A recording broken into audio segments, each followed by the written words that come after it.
శుక్లాంబరధరం విష్ణుం శశివర్ణం చతుర్భుజం ప్రసన్నవదనం ధ్యాయేత్ సర్వవిఘ్నోపశాంతయే. మాలాంగుండీంచటమరుం శూలం శంఖం సుదర్శనం దదానం భక్తవరదం దత్తాత్రేయం నమామ్యహం. కాషాయ వస్త్రం గరదండధారిణం కమండులం పద్మకరేణ శంఖం చక్రం గదాభూషితభూషణాఢ్యం శ్రీపాదరాజం శరణం ప్రపద్యే. అభ్రశ్యామ పింగజటాబద్ధకలాపప్రాంశుర్దండీ కృష్ణమృగత్వక్పరిదానః సర్వాన్ లోకాన్ భావయాన కవిముఖ్య పారాశర్యః పరమస్వరూపం వివృణోతు. ఛాయాయాం పారిజాతస్య హేమసింహాసనోపరి ఆసీనమంబుజశ్యామం ఆయతాక్షమలంకృతం చంద్రాననం చతుర్బాహుం శ్రీవత్సాంకితవక్షసం రుక్మిణీ సత్యభామాభ్యాం సహితం కృష్ణమాశ్రయే. సదాశివసమారంభాం శంకరాచార్యమధ్యమాం అస్మదాచార్యపర్యంతాం వందే గురుపరంపరాం.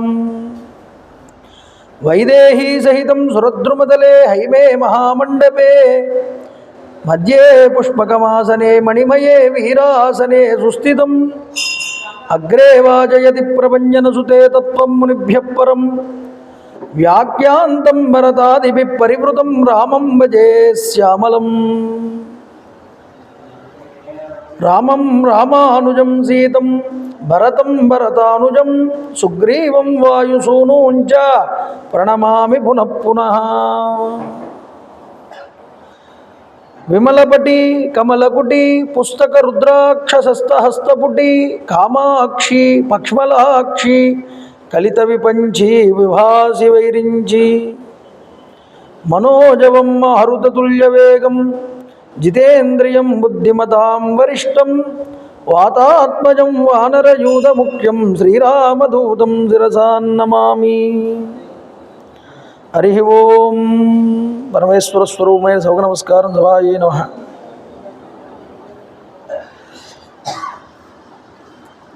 ఈరోజు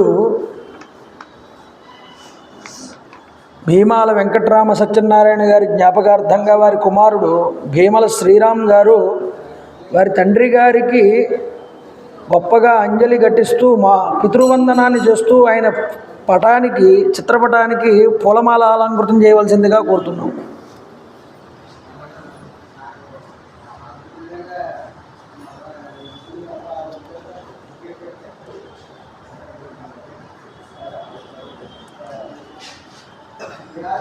అందరూ కరతాళ ధ్వనులతో వాళ్ళకి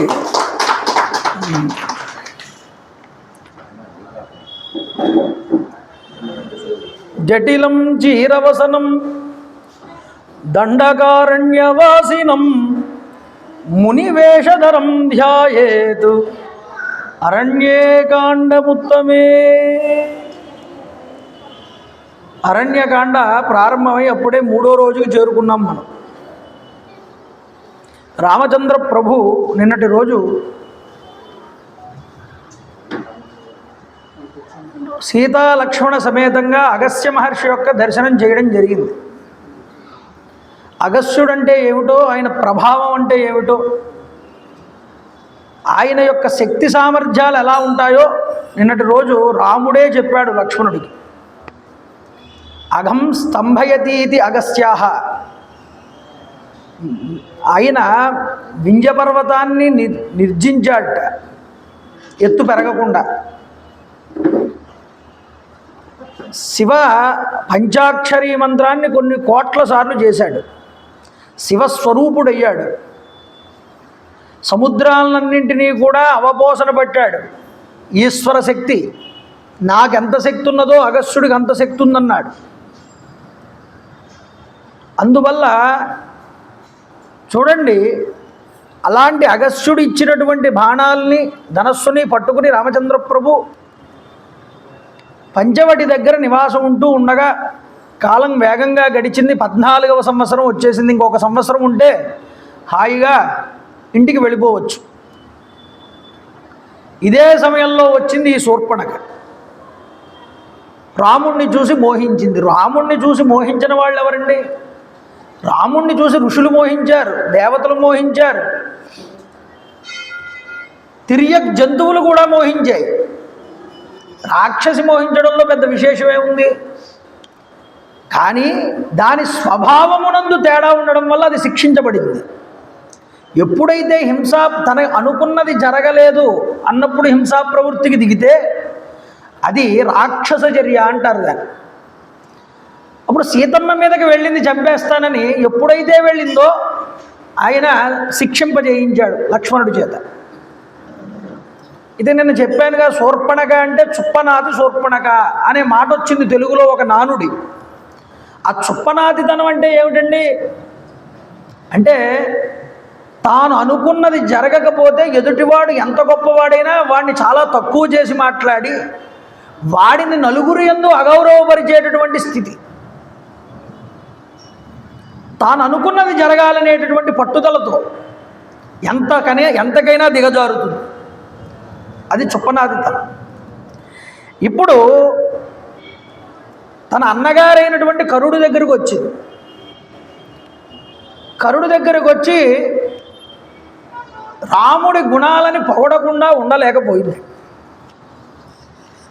భగవంతుడి గుణాలని మనం పొగడకూడదు అనుకున్నా ఏదో ఒక ఆకర్షణ భగవంతుడిని చూడగానే అలా చూడాలని అనిపిస్తుంది. వాడు ఏ వర్ణం వాడైనా, ఏ ఇతర మతస్థుడైనా ఆ స్వామి యొక్క ఆకర్షణాశక్తి అలాంటిదండి. అందువల్ల భగవంతుడు లీలా గుణ విశేష వైభవాల్ని పొగిడింది. నేనేమిటి పొగిడేస్తున్నాను అనుకుని మళ్ళీ నేను రాముడి రక్తం తాగనిదే నేను ఊరుకోను, నువ్వేం చేస్తావో చెయ్యి అంటే 14 మంది రాక్షసుల్ని పంపించాడు మొట్టమొదట. ఈ 14 మందిని కూడా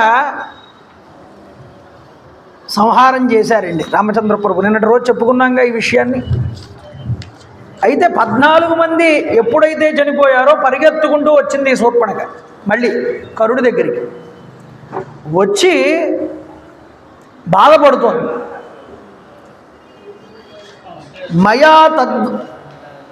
మయా త్విదానీం సురాస్తే రాక్షస రుధిరాసన. ఓ శూర్పణఖ, వీరులు రక్తపానం చేయగలిగే అంతటి రాక్షస యోధుల్ని ఇచ్చి పంపించాను కదా నీకు, మళ్ళీ వెంటనే ఎందుకు తిరిగి వచ్చావు, ఎందుకు ఏడుస్తున్నావు అన్నాడు. అంటే అన్నది, ఇక మాట్లాడకండి, కాసేపు ఫోన్ ఆఫ్ చేయండి. ప్రేషితాస్తత్వయా వీరా రాక్షసాస్తే చతుర్దశ. నువ్వు కోపోద్రిక్తుడివై నాకు తృప్తి కూర్చడానికి రామలక్ష్మణుల్ని చంపడానికి 14 మందిని పంపిస్తే ఈ 14 మందిని చాలా తేలికగా సంహారం చేశాడు రాముడు. ఏమయ్యా, రాముణ్ణి ఎదిరించగలిగినటువంటి మొనగాడివి నువ్వు అని నేను అనుకోవట్లేదండి. అన్నగారి పరువు తీసేస్తోంది చూడండి. అంటే నువ్వు ఏమీ చేయలేవు రాముణ్ణి, నీకు చెప్పుకోవడం వేస్టు. ఇలా అంటే ఇంకా కోపం వస్తుంది మా అన్నయ్యకి, అప్పుడు ఏదైనా చేస్తాడులే అనే ఆలోచన. కాబట్టి రాముడి యుద్ధ పటిమను చూసి నేను భయపడుతున్నాను. చాలా దారుణమైనటువంటి యుద్ధ విశారదుడైన, ఎటు నుంచి ప్రమాదం వచ్చి పడుతుందో అనే భయం అనేటటువంటిది నాలో పెళ్ళు బిగుతోందని బాధపడి నా మీద రాక్షసుల మీద నీకు ఏమాత్రం దయ ఉన్నా ఈ రాముణ్ణి వధించగలిగేటటువంటి శక్తి సామర్థ్యాలు కనుక నీకుంటే దండకారణ్యంలో నివసించే రాక్షసులను హతమార్చినటువంటి ఆ రఘురాముణ్ణి నువ్వు వెంటనే జయించు, లేకపోతే నేను శరీరాన్ని విడిచిపెట్టేస్తాను నీ ఎదురుకుండానే అన్నది. చూడండి, నీ గురించి నువ్వు గొప్పలు చెప్పుకోవడం కాదన్నయ్య, నీకేదైనా పరాక్రమం ఉన్నది అంటే రాముడి మీద చూపించమని. రామలక్ష్మణులను సైతం హతమార్చగలిగేటటువంటి శక్తి నీకు లేదేమోనని నాకు అనిపిస్తున్నదన్నది. ఈ మాటలు ఎప్పుడైతే శూర్పణఖ అంటోందో కరుడికి చాలా కోపం వచ్చిందండి. ఈ దూషణమైనటువంటి భాషణలన్నీ కూడా కరుడు విని తన సేనాధిపతి కేసి తిరిగి అన్నట్ట. ఈ సేనాపతి పేరు దూషణుడు. 14 సహస్రాణి మమ చిత్తానువర్తిన మురై దూషణ, నా యొక్క ఆజ్ఞానువర్తులై 14,000 మంది రాక్షసులు ఎప్పుడూ కూడా నా యొక్క కనుసైగల్లో ఉంటూ ఉంటారు. ఈ 14,000 మంది సైన్యాన్ని కూడా తీసుకుని రా, ఈరోజే రాముడి మీద నేను యుద్ధాన్ని ప్రకటిస్తున్నానన్నాడు. చూడండి, ఈ 14,000 మంది రాక్షసులు నానా విధాలైనటువంటి వాహనాలతో ఆయుధాలతో యుద్ధానికి సన్నద్ధుల్ని గావించమని చెప్పాడు. యుద్ధ విద్యల్లో ఆరితేరినటువంటి నేను ఈరోజే రాముణ్ణి తుదముట్టిస్తానన్నాడు. పులస్య వంశానికి చెందిన వారైనటువంటి యోధులకి అందరికీ నేను ముందురు నిలబడి ఈరోజు యుద్ధం చేస్తానన్నాడు. చూడండి ఎంత గొప్ప మాట వాడతాడో. అగ్రే నిర్యాతుమిచ్చామి పౌలస్త్యానాం మహాత్మనాం, ఈ పౌలస్త్య వంశజులైనటువంటి రాక్షసులందరికీ ముందు నేనుండి యుద్ధం చేస్తానన్నాడు. దీంట్లో మరొక అర్థం స్ఫురిస్తోంది. ఏమిటి అంటే, పౌలస్త్య వంశస్థులు అంటే రావణాది కుంభకర్ణాది మొదలైనటువంటి రాక్షసులు, ఇంద్రజిత్ మొదలైన వాళ్ళు. అంటే వాళ్ళందరూ పడకముందే వీళ్ళందరి ముందు నేనే నిలబడి నేను యుద్ధం చేసి ముందు నేను పోతాను, తర్వాత వాళ్ళు పోతారు అని చెప్పడం. సీతాదేవి ఎలాగైతే నేను రామా నీ ముందు నడిచి నీకు కంటకములు లేకుండా చూస్తానని సీతమ్మ అన్నదో, అలాంటి శబ్దస్ఫోరకంగా నేను పౌలస్య వంశజులందరికన్నా ముందు నేను యుద్ధం చేస్తాను, నేనే ముందు రాముడి చేతిలో మట్టు పెట్టబడతాను అని ఇండైరెక్ట్గా ధ్వనింపజేశాడు అర్థాన్ని. అయ్యా, సూర్యుడి వలె ప్రకాశిస్తున్న రథాన్ని సిద్ధం చేయమన్నాడు. వెంటనే ఆ రథం సిద్ధమయ్యింది. అలాంటి రథాన్ని అధిరోహించాట. అధిరోహించి యోధులందరూ, రాక్షస యోధులందరూ కూడా ఈ కరుడుతో కలిసి యుద్ధానికి బయలుదేరుతున్నారు. శత్రుభయంకరులైనటువంటి 14,000 మంది రాక్షస యోధులు ముద్గరై పట్టిసై శూలై సుతీక్ష్ణైశ్చ పరస్వదై, అడ్డకత్తులు, శూలాలు, గండ్రగొడ్డళ్ళు, ఖడ్గాలు మొదలైనటువంటి ఆయుధాలన్నీ ధరించారుట. రణోత్సాహంతో అగ్రభాగంలో పరుగు తీస్తున్నారు. ముందు వాళ్ళు పరిగెడుతున్నారు, వెనకాల కరుడు యొక్క రథం వెళ్తోంది. కరుడు యొక్క రథం వెళ్తూ ఉంటే కొన్ని అపశకునాలు కనిపించాయి అన్నారు వాల్మీకి మహర్షి. శకున శాస్త్రం బట్టి కూడా కొన్ని మంచి శకునాలు వస్తాయా అపశకునాలు వస్తున్నాయా చూసుకోవాలి. రామాయణం మనకి శకున శాస్త్రాన్ని కూడా చూపిస్తుంది. చూడండి, తస్మిన్యాతే జనస్థానే ఆశివం శోణితోదకం, రాక్షస సైన్యం జనస్థానం నుండి బయలుదేరి వెళ్తూ ఉండగా గాడిద రంగులో ఉన్నటువంటి బూడిద రంగులో ఉన్నటువంటి మేఘములన్నీ కూడా ఆకాశంలో ఆవరించి రక్తపు వర్షాన్ని కురిపించాయన్నాడు. ఇది అపశకునం చాలా. అంతేకాదు, గుర్రాలు తొత్తరపాటు పడ్డాయిట ముందరికి. వేగంగా పరిగెడుతూ కాస్త ఆగి పరిగెట్టడం మొదలుపెట్టాయి. శ్యామం రుధిరపర్యంతం బభూవ పరివేషణం, సూర్యుడి చుట్టూ ఎర్రటి రంగులో ఒక వలయం అనేటటువంటిది ఏర్పడిందిటండి, కాంతి వలయం. తతో ధ్వజముపాసాద్య హేమదండం సముశ్రితం సమాక్రమ్య మహాకాయ తస్థౌ గృద్రసుదారుణ.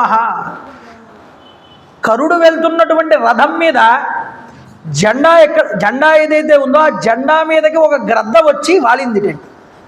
అది చాలా భయంకరంగా ఉందిట. అది రథానికి చుట్టూరా కూడా ఒకసారి ప్రదక్షిణ చేసి జెండా మీద వాలిందిట. ఇది కూడా అపశకునం అన్నారు. జనస్థాన సమీపేతు సమాగమ్యకరస్వనా విశ్వరాన్ వివిధాన్ చక్రు మాంసాద మృగవక్షిణ. క్రూర మృగాలు, పక్షులు అన్నీ విపరీతమైనటువంటి ధోరణిలో అరిచాయిటండి ఈ కరుడు యొక్క రథం వెళ్తూ ఉంటే. అంటే ఒరే నాయన వెళ్తావు కానీ మళ్ళీ తిరిగి రావు అని చెప్పడం ఈ సంకేతం. మేఘాలన్నీ కూడా ఆకాశంలో కప్పివేసి సూర్యరశ్మి భూమి మీద పడకుండా ఆపు చేశాయన్నారు. చిమ్మ చీకట్లు కమ్మింది మొత్తం భూమంతా కూడా. సూర్యుడి సమీపంలో ఒక పరిగా ఆకారంలో కబంధం అనేటటువంటి ఒక మేఘఖండం వచ్చి కొట్టుకుందిట. అంటే రాహువు వచ్చి సూర్యుడిని మింగుతున్నాడా అన్నటువంటి దృశ్యం కింద కనిపించిందన్నారు.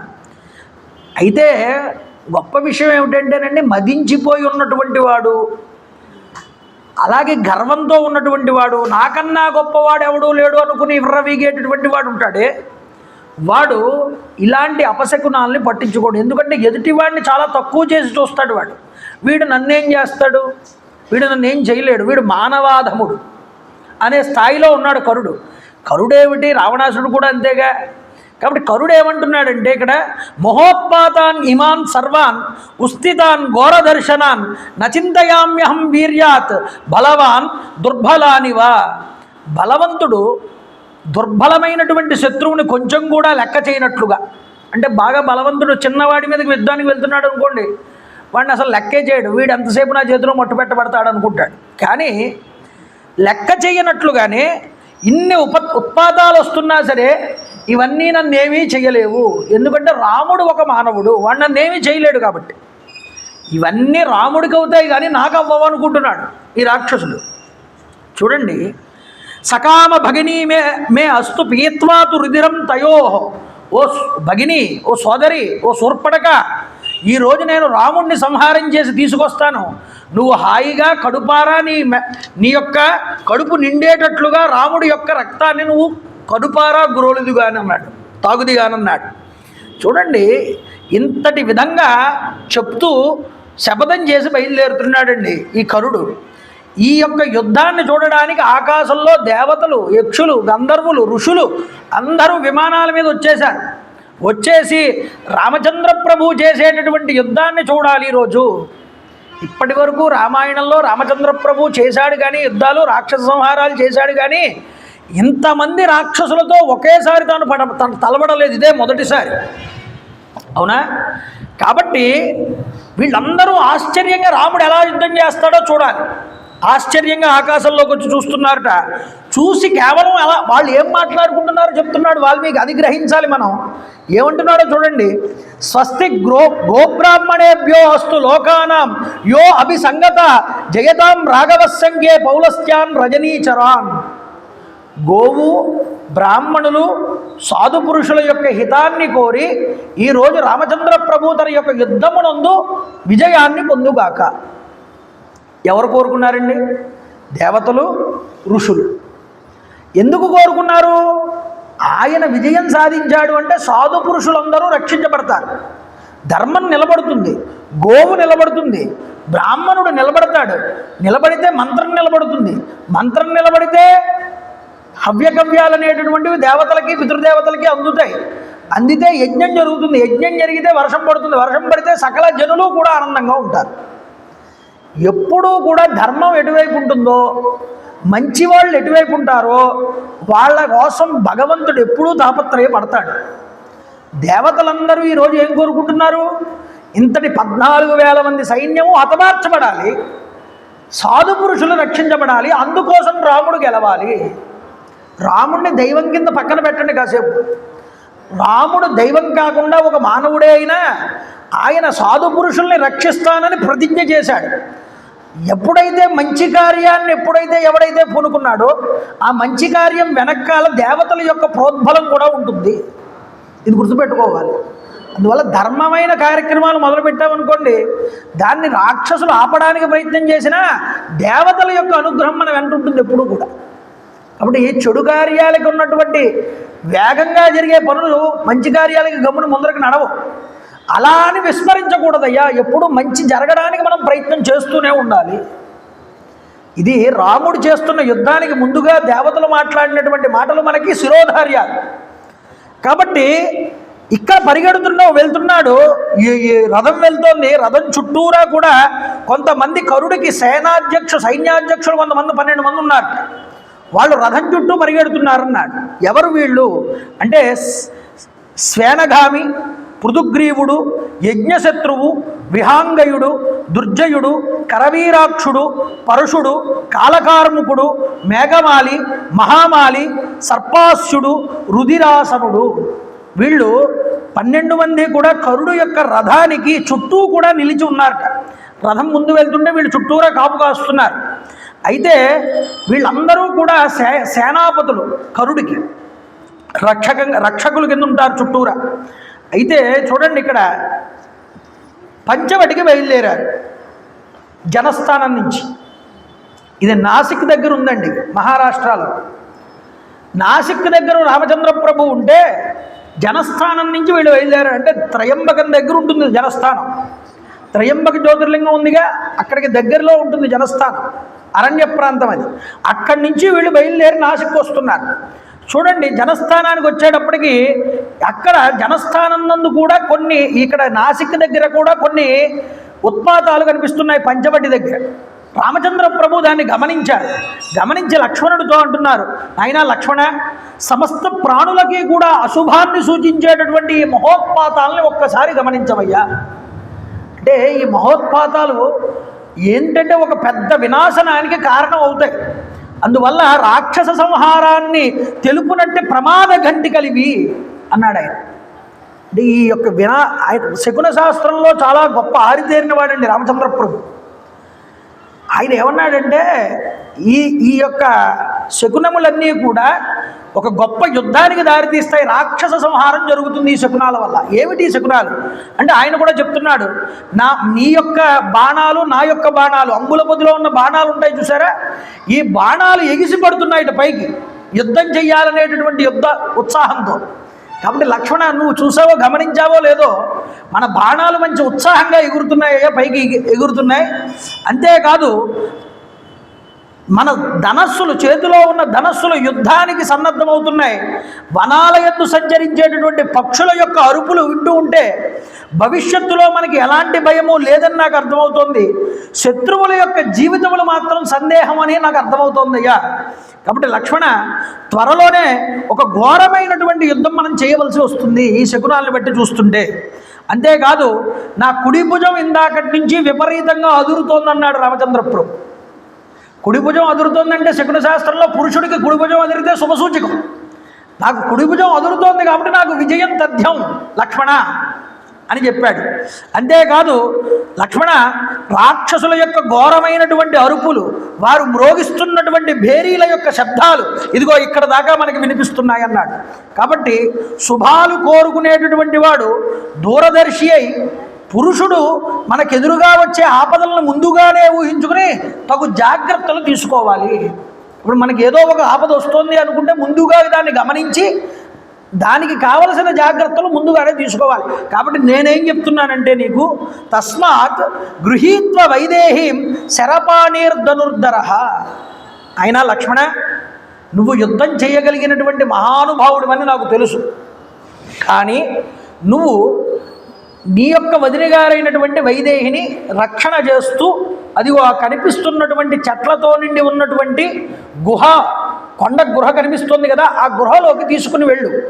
ఆవిడ లోపల పెట్టి నువ్వు ఎవరూ కూడా ఆ గుహలోకి వెళ్లకుండా రక్షణ కాస్తూ ఉండవయ్యా అని చెప్పాడు. చెప్పంటున్నాడు, అయ్యా సోదరా, నువ్వు సూర్యుడివయ్యా. త్వాం హి సూరశ్చ బలవాన్ హన్య హేతత్ న సంశయ స్వయంతు హంతుమిచ్చామి సర్వనేవా నిశాచరన్. నువ్వు చాలా సూర్యుడివని నాకు తెలుసు, నువ్వు బలశాలివని నాకు తెలుసు, ఈ రాక్షస మూకలన్నింటినీ నువ్వే ఒక్కడివే చెప్పగలవన్న విషయం కూడా నాకు తెలుసు. కానీ ఈరోజు నేను ఈ రాక్షస మూకని నేను ఒక్కడనే చంపాలని నేను అనుకుంటున్నాను అన్నాడు రామచంద్ర. అలా ఎందుకంటే అనుకోడు, పోనీ అనుకున్నాడు అని పక్కన పెడితే మరొక విషయం చూపిస్తున్నారు. సీతామాతను తీసుకుని లక్ష్మణుడు గుహలోకి వెళ్ళాడు. వెళ్ళే ముందుగానే చెప్పాడు ఆయన, ఏమని అంటే, నా పాదముల మీద ఒట్టు పెట్టి చెప్తున్నాను లక్ష్మణ, నేను నా చేతుల్లోనే వీళ్ళు సంహరించబడాలి. అంటే అర్థం ఏమిటి? నువ్వు రావడానికి యుద్ధానికి వీలు లేదు, నేనే సంహారం చేస్తాను. ఇది మామూలుగా ఆయన తన పరాక్రమాన్ని చూపించడానికో లేదా తానొక్కడు యుద్ధం చేయడానికి ఉత్సాహం చూపిస్తున్నాడనో మనకు అర్థమవుతుంది. వాచ్యంగా మానవుడిగా చూస్తే మనకు అలా కనిపిస్తుంది. కానీ వ్యంగ్యంగా కూడా చూడాలి పురాణాన్ని, ఎప్పుడు కూడా కావ్యాన్ని. ఇది భగవద్భావంతో చూడాలి పురాణాన్ని. అందుకని మనం చూడాల్సింది ఏమిటంటే, పురాణ పరిశీలన ఎందుకు చేయాలంటేనండి, అసలు అందులో ఉన్న గొప్ప విషయం ఏమిటో బయటపడుతుంది. పూర్వం యజ్ఞవల్క్య కుమారులైనటువంటి ముగ్గురున్నారు. ఎవరు వాళ్ళు అంటే చంద్రకాంత, మహామేధ, విజయ అనేటటువంటి వారు. యజ్ఞవల్క్య మహాముని యొక్క కుమారులు వీళ్ళ ముగ్గురు కూడా. వీళ్ళ ముగ్గురికి కూడా పరమశివుడు శాపాన్ని ఇచ్చాటండి. మీరు దండకారణ్యమునందు రాక్షసులై పడి ఉందురుగాక. అయ్యా పరమేశ్వర, ఈ శాపం నుంచి మేము బయటపడేటటువంటిది ఏదైనా మార్గం ఉంటే చెప్పండి అని అడిగితే ఆయన చెప్పాడు. దశరథ కుమారుడైనటువంటి రామచంద్ర ప్రభు అరణ్యానికి వచ్చినప్పుడు తప్పకుండా ఆయన చేతిలో మీకు మరణం అనేటటువంటిది లభిస్తుంది. పరమేశ్వరుడు దానికి ఉపసంహారం కూడా చెప్పాడు. కాబట్టి ఇప్పుడు వీళ్ళ ముగ్గురు కూడా ఈ యొక్క మధుశ్చంద, చంద్రకాంత, విజయులు అనేటటువంటి వాళ్ళే కర, దూషణ, త్రిశిర అనేటటువంటి ముగ్గురు కింద వాళ్ళు వచ్చారు. ఇప్పుడు వీళ్ళ ముగ్గురిని కూడా ఎవరు సంహారం చేయాలి? రామచంద్ర ప్రభువు చేతిలో మీకు సంహారం ఉన్నది, అప్పుడు మీకు ఉన్నత లోకాలు లభిస్తాయి అని చెప్పారు. కాబట్టి ఇప్పుడు రామచంద్ర ప్రభువు కూడా ఇక్కడ ఏమంటున్నాడో చూడండి లక్ష్మణుడితో, నేను వీళ్ళని నేనే సంహారం చెయ్యాలయ్యా లక్ష్మణ, నువ్వు చెయ్యగలవు, నీకు ఆ సమర్థత ఉన్నది, కానీ నేనే వీళ్ళని సంహారం చేస్తాను అనడంలో పరమాత్మ యొక్క విశేషమైనటువంటి అవతార ప్రయోజనం ఇక్కడ మనం భగవత్ సాక్షాత్కారంగా మనం చూడొచ్చు. అంటే భగవంతుడు ఏ నిర్ణయం కోసమైతే భూమి మీదకి వచ్చాడో ఆ నిర్ణయాన్ని తాను నెరవేర్చేటప్పుడు ఎవరెవరిని అనుగ్రహించాలో వాళ్ళందరినీ కూడా అనుగ్రహించాడు. భక్తి పలు రకాలుగా ఉంటుందండి. ఒకళ్ళు కోపంతో, క్రోధంతో భక్తి పెంచుకుంటారు, ఒకళ్ళు ప్రేమతో పెంచుకుంటారు, ఒకళ్ళు భయంతో పెంచుకుంటారు ప్రేమ. కాబట్టి ఇలా పెంచుకునేటటువంటి భక్తులు ఎంతైనా వాళ్ళు పరమాత్మ మీదే దృష్టి నిలుపుతారు, కాబట్టి పరమాత్మలోనే ఐక్యం అవుతారు. కాబట్టి దూషణ, త్రిశిర, కరలు అనేటటువంటి ఈ రాక్షసులు శాపవశాత్తు ఋషికుమారులైనటువంటి వాళ్ళు కాబట్టి వీళ్ళకి రాముడి చేతిలోనే మరణం రాసి ఉన్నది. అందుకోసం ఆయన ఒట్టు పెట్టి మరీ చెప్పాడు రామచంద్ర ప్రభు, నేను వీళ్ళని నేనే సంహారం చెయ్యాలి అని. కాబట్టి చూడండి, ఇలా ఒట్టు పెట్టుకుని రామచంద్ర ప్రభు వెళ్ళమని చెప్పగానే లక్ష్మణుడు తీసుకుని వెళ్ళాడు సీతాదేవిని. గృహలో ఆవిడ కూర్చుని ఉన్నది, ఆయన బయట కాపు కాస్తున్నాడు. అంతా బాగుందనుకున్నాడు రామచంద్ర ప్రభు. ఇక యుద్ధానికి ఎటువంటి ఆటంకము కూడా ఉండదనుకున్నాడు. అనుకుని వెంటనే ఆకాశంలో దేవతలు, గంధర్వులు అందరూ కూడా చూస్తున్నారు. ఏమిటిది? అంతులేనటువంటి దురాఘాతాలకి పాల్పడేటటువంటి రాక్షసాదములు ఎంతమంది? 14,000 మంది వస్తున్నారు వీడితో కలిసి, కరుడితో. వీళ్ళందరూ ఒకవైపు ఉన్నారు, రామచంద్ర ప్రభు ఒక్కడు ఒకవైపు ఉన్నాడు. ఏమిట్రా ఈ యుద్ధం? ఒక్కడు నిలబడ్డాడు ఇవతల వైపు, 14,000 మంది రాక్షసుల మూక ఒక్కడు ఎలా కొడతాడు? ఆశ్చర్యంగా చూస్తున్నారు. ఇప్పుడు దేవతలకు ఆశ్చర్యం. రామచంద్ర ప్రభు నడానికి ఖడ్గం కట్టుకున్నారు, కవచం పెట్టుకున్నారు, చేతిలో ధనస్సును తీసుకున్నారు. ఉవ్వెళ్ళు ఊరుతున్నాయి వెనకాల, కోదండం నుంచి వెనకాల ఈ తూణీరాల్లోంచి బాణాలు పైకి లేస్తున్నాయి. నేను వస్తానంటే ముందు నేను వస్తానని రామచంద్ర ప్రభు. ఇక్కడ చెప్తాడు వాల్మీకి మహర్షి గొప్పదైనటువంటి వర్ణన. అవిష్టం తేజసారామం సంగ్రామ శిరసి స్థితం దృష్ట్వా సర్వాణి భూతాని భయాద్వి వ్యదిరే తథా. ఎలా ఉన్నట్టు రామచంద్ర ప్రభు అంటే ఆయన యొక్క పరాక్రమ ప్రభావాలు ఎరుగునటువంటి ప్రాణులన్నీ కూడా భయంతో వ్యధ చెందుతున్నాయట. ఈయన యొక్క రూపాన్ని చూసి, రామచంద్ర ప్రభు యొక్క రూపాన్ని చూసి సునాయాసంగా రామచంద్ర ప్రభు యొక్క నిరుపమానమైనటువంటి రూపాన్ని సర్వదా ప్రసన్నంగా చేసుకోవడానికి ప్రయత్నం చేస్తున్నాయట భూతాలన్నీ కూడా. ఆ రణరంగమునందు నిలిచి ఉన్నటువంటి ఆయన యొక్క రూపం ఎలా ఉన్నదయ్యా? ఇప్పుడు యుద్ధానికి సిద్ధపడినప్పుడు రాముడి రూపం ఒకలా ఉంటుంది, మామూలుగా ప్రసన్నంగా ఉన్నప్పుడు రాముడి రూపం ఒకలా ఉంటుంది. రాముడి యొక్క రూపము పలు సందర్భాలలో ఎలా కనిపిస్తాడో ఇక్కడ చెప్తున్నాడు. అందుకనే శివధనుర్భంగం చేసినప్పుడు రామచంద్ర ప్రభు అక్కడ ఉన్నటువంటి స్త్రీలందరికీ మన్మధుడి కింద కనిపించాడన్నారు. కానీ అక్కడ ఉన్నటువంటి రాజులందరికీ కూడా పరాక్రమమైనటువంటి క్షత్రియుడి కింద కనిపించాడన్నారు. రాక్షసులందరికీ ఎలా కనిపించాడయ్యా అంటే రుద్రుడు కింద కనిపించాడు అన్నారా? అదే మాటని ఇక్కడ వాల్మీకి వాడుతున్నాడు చూడండి. రూపం అప్రతిమం తస్య రామస్య అక్లిష్టకర్మణ బభూవ రూపం క్రుద్ధస్య రుద్రస్యేవ పినాకినః. దక్షయజ్ఞ ధ్వంసం సమయంలో పరమేశ్వరుడు చేతితో పినాకం అనేటటువంటి ధనస్సును పట్టుకుని యుద్ధం చేసినటువంటి రూపం ఎలా కనిపిస్తుందో అంతటి తేజోవంతంగా రౌద్ర రూపంగా రామచంద్ర ప్రభు దర్శనం జరిగిందయ్యా. నిన్నటి రోజు ఎలా పోల్చాడు వాల్మీకి రాముణ్ణి? నందీశ్వరుడితోనూ పార్వతీదేవితోనూ కలిసి వచ్చినటువంటి రుద్రుడు ఈశ్వరుడు ఎలా ఉంటాడో అలా స్నానం చేసి గోదావరి నదిలోంచి బయటకు వచ్చాడయ్యా అన్నారు.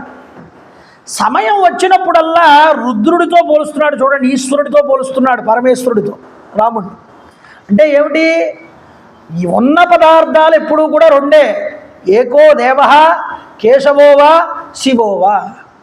ఇప్పుడు విష్ణువాంశతో వచ్చినటువంటి అవతారానికి శివ అభిన్నమైనటువంటి వస్తువు శివుడు అని చూపిస్తున్నాడు వాల్మీకి. మీరు పట్టుకోవాలి. ఎప్పుడైనా సరే అక్కడ రాస్తున్నటువంటి కవి యొక్క హృదయం తెలుసుకోకపోతే ఎన్నో పెడార్థాలు వస్తాయండి. చాలామంది ఏ విధమైనటువంటి ప్రాగ్బలంతో ఎలాంటి ప్రచారాలు చేశారంటే, కొంతకాలం శివుడిని పూజించడం, శివుడికి సంబంధించినటువంటి గ్రంథాలు చదవడం, శివుడికి సంబంధించినటువంటి సాంప్రదాయాన్ని పాటించడం, ఇవన్నీ తామసములండి. విష్ణువుకి సంబంధించినవన్నీ కూడా సత్వగుణానికి సంబంధించినవండి, రజోగుణానికి సంబంధించినవి బ్రహ్మగారివండి. ఇలా విడదీశారండి కావాలని.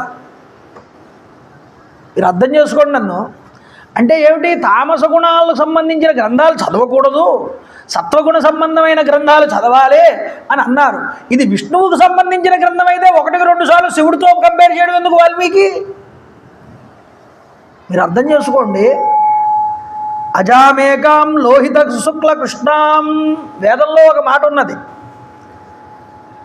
తమో గుణ సంపన్నులైన వారు నలుపు అని చూపించారు.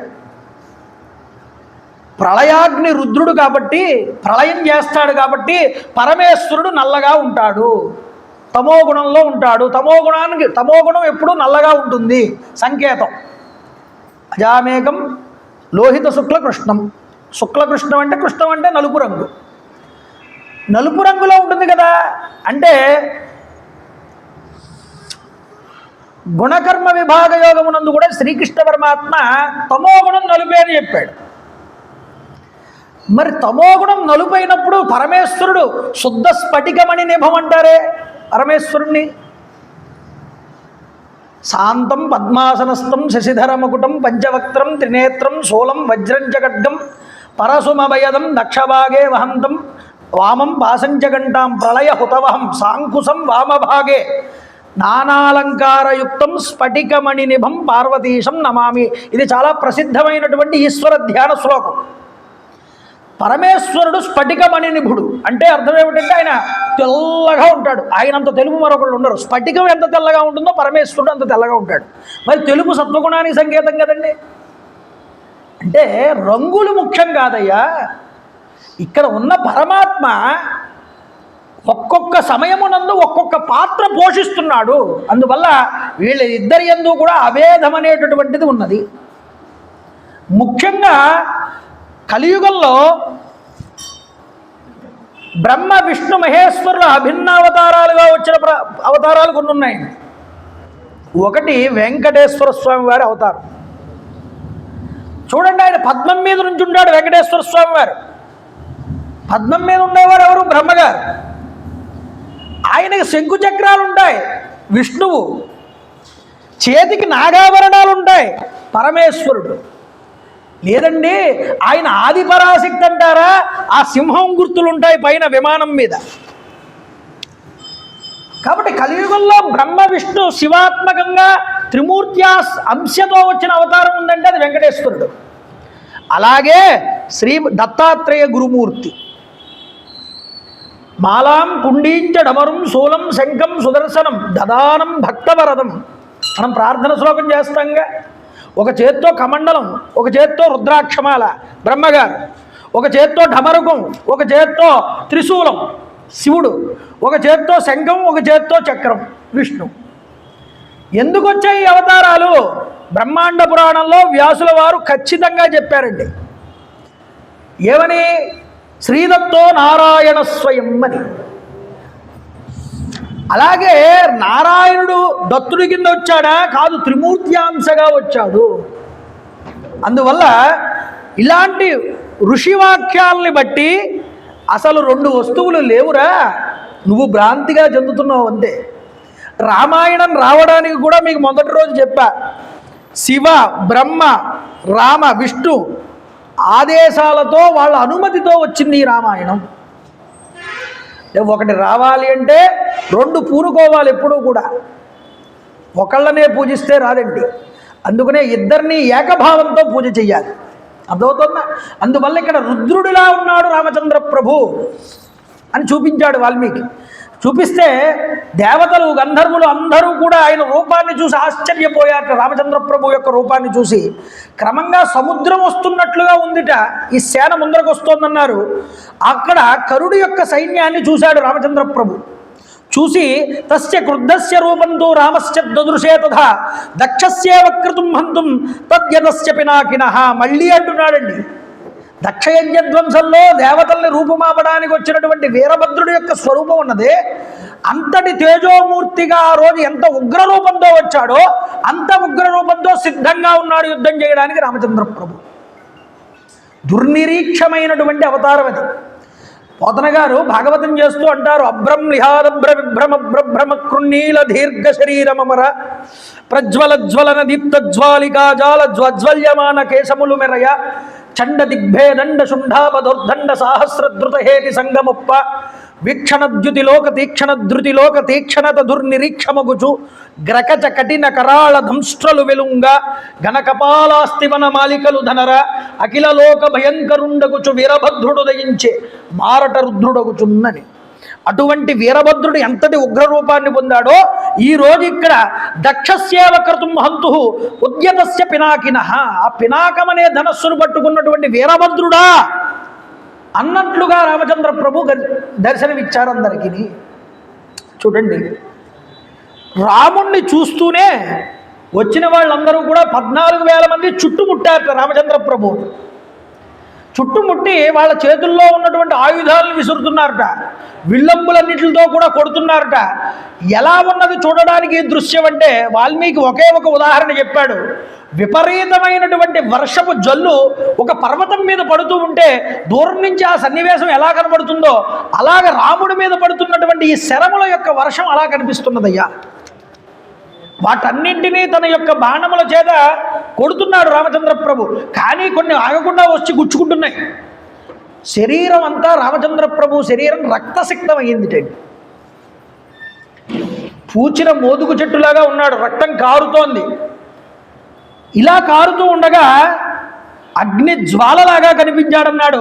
ఎలాగ పొగలేనటువంటి అగ్ని ఎలా ఉంటుందో మండుతుందో అలా కనిపించాడు రామచంద్ర ప్రభు. అయితే ఏమాత్రము కూడా వ్యధ చెందలేదు రామచంద్ర ప్రభు. అయితే సూర్యుడి వలె కనిపిస్తున్నాడు. 14,000 మంది రాక్షస యోధులు చుట్టుముట్టి ఉండగా ఆకాశం నుంచి చూసే వాళ్ళందరూ భయపడుతున్నారట ఈ దృశ్యాన్ని చూసి. రాముడు క్రుద్ధుడై తన చేతిలోకి ధనస్సును తీసుకున్నాడు. ఇక్కడ దాకా ఒకటే, రాముడు ధనస్సులో నుంచి బాణం విడిచిపెట్టగలంత వరకు ఒక పద్ధతి. విడిచిపెట్టిన తర్వాత రాముడు దుర్నిరీక్షుడు అవుతాడు, ఇంకా రాముడు కనిపించాడు అన్నాడు వాల్మీకి.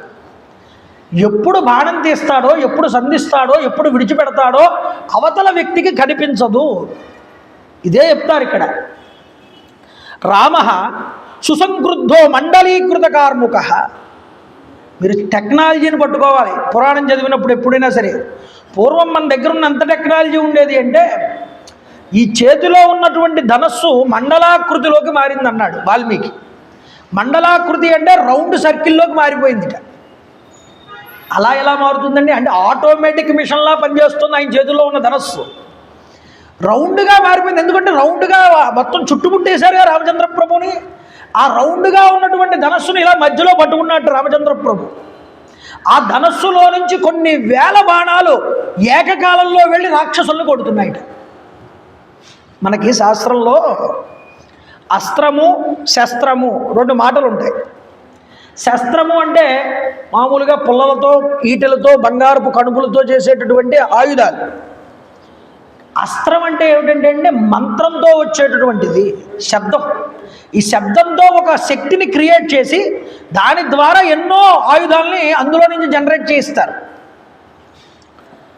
ఇప్పుడు శస్త్ర ప్రయోగం చేస్తున్నాడు రామచంద్ర ప్రభు. అస్త్రం పనికిరాదు, ఇంతమంది ఒకేసారి వచ్చి మీద పడితే ఏం చేయాలి? అస్త్రం ప్రయోగం చేయాలి. అస్త్ర ప్రయోగం చేసినప్పుడు ఏం చేశాడు ఆయన? ఈ ధనస్సును మండలాకారంలోకి మారిపోయింది ఆటోమేటిక్గా ఆ మంత్రం చెప్పగానే. ఈ శక్తి ఎక్కడి నుంచి వచ్చింది ఆయనకి? విశ్వామిత్రుడు ఇచ్చాడు ఈ ధనుర్విద్యని. ఆటోమేటిక్గా ఈ ధనస్సు రౌండ్గా మారిపోతే అందులో ఈ అస్త్రాన్ని ప్రయోగించగానే కొన్ని వేల బాణాలు కన్ను మూసి తెరిచే లోపు వెళ్ళి కొట్టేసేట అందరినీ. చూడండి, అయితే రాక్షసుల ప్రాణాలు హరించేస్తున్నాయి ఈ బాణాలు వెళ్ళి. రాక్షసుల యొక్క వందల వేల కొలది ధనస్సులన్నీ విరిగిపోయాయట ఈ బాణాలు తగిలి. ధ్వజపతాకాలు, కవచాలు, శిరస్సులు, ఆభరణాలతో కూడినటువంటి ఆ చేతులు ముక్కలు ముక్కలైపోయాయి అన్నాడు. అవతల వస్తే ఎంతమంది వస్తున్నారో అంతమందికి తగిలేస్తున్నాయి బాణాలు వెళ్ళి.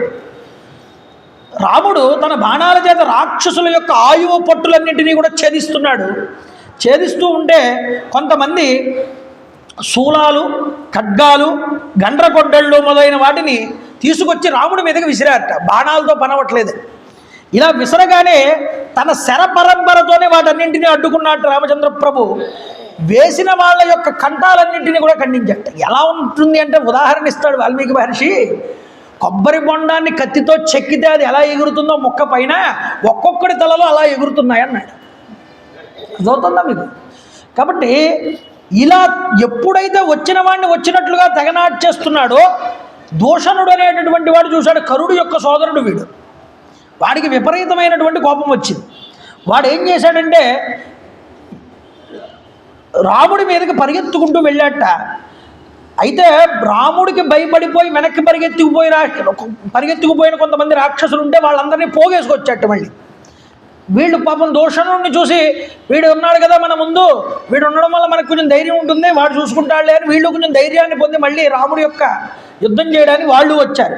ఈసారి ఏం చేశారు? వస్తూ వస్తూ పెద్ద పెద్ద బండలు, మద్ది చెట్లు, తాటి చెట్లు వీటన్నిటిని పెకలించుకుని చేత్తో పట్టుకుని వచ్చారు వాళ్ళు రాముడి మీదకి. చూడండి, వృక్షాలని పెద్ద పెద్ద శిలల్ని రామచంద్ర ప్రభు మీదకి విసురుతున్నారు. వచ్చి అన్ని దిశల నుంచి వ్యాపిస్తున్నాయట రాముడి యొక్క బాణాలు. విజృంభించి శరవర్షాన్ని కురిపిస్తున్నట్టు రామచంద్ర ప్రభు. వాళ్ళు కూడా అలాగా అన్ని యొక్క ఆయుధాలని కూడా విసురుతున్నారట. ఇలా ఉండగా రామచంద్ర ప్రభు వీటన్నింటినీ చూసి ఒక గట్టి శబ్దాన్ని, భీకరనాదాన్ని చేశాట. ఇలా కుదరదని చెప్పి గాంధర్వాస్త్రాన్ని తీశాట చేతిలోకి. ఈ గాంధర్వ మంత్రాన్ని ప్రయోగించి ఈ అస్త్రాన్ని విడిచిపెట్టాడు. మళ్ళీ మండలాకారంగా ఉన్నటువంటి ఈ ధనస్సులో ఎప్పుడైతే విడిచిపెట్టాడో మళ్ళీ వేల కొలది బాణాలు బయటకు వచ్చాయట. వచ్చి దశ దిశల్ని కూడా పూర్తిగా కప్పేశాయి. తతః శరసహస్రాణి నిర్యాయుశ్చాప మండలాత్ సర్వాదశ దిశో బాణై అవార్యంతః సమాగమై. ఇక్కడ చెప్తున్నారు, పదునైనటువంటి బాణాలు తూణీరాల నుండి తీసుకోవడం కానీ, సంధించడం కానీ, లేకపోతే వాటిని ప్రయోగించడం కానీ రామచంద్ర ప్రభు చేసినట్లుగా రాక్షసులకు ఎవరికి కనిపించలేదు.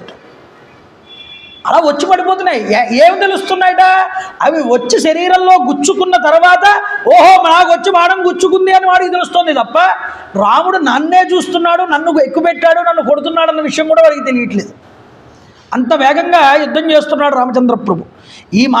ఏమాత్రమో కూడా వ్యవధి లేకుండా వచ్చి పడుతున్న బాణాల దాటికి వారు క్షణం కూడా తట్టుకోలేకపోయారు.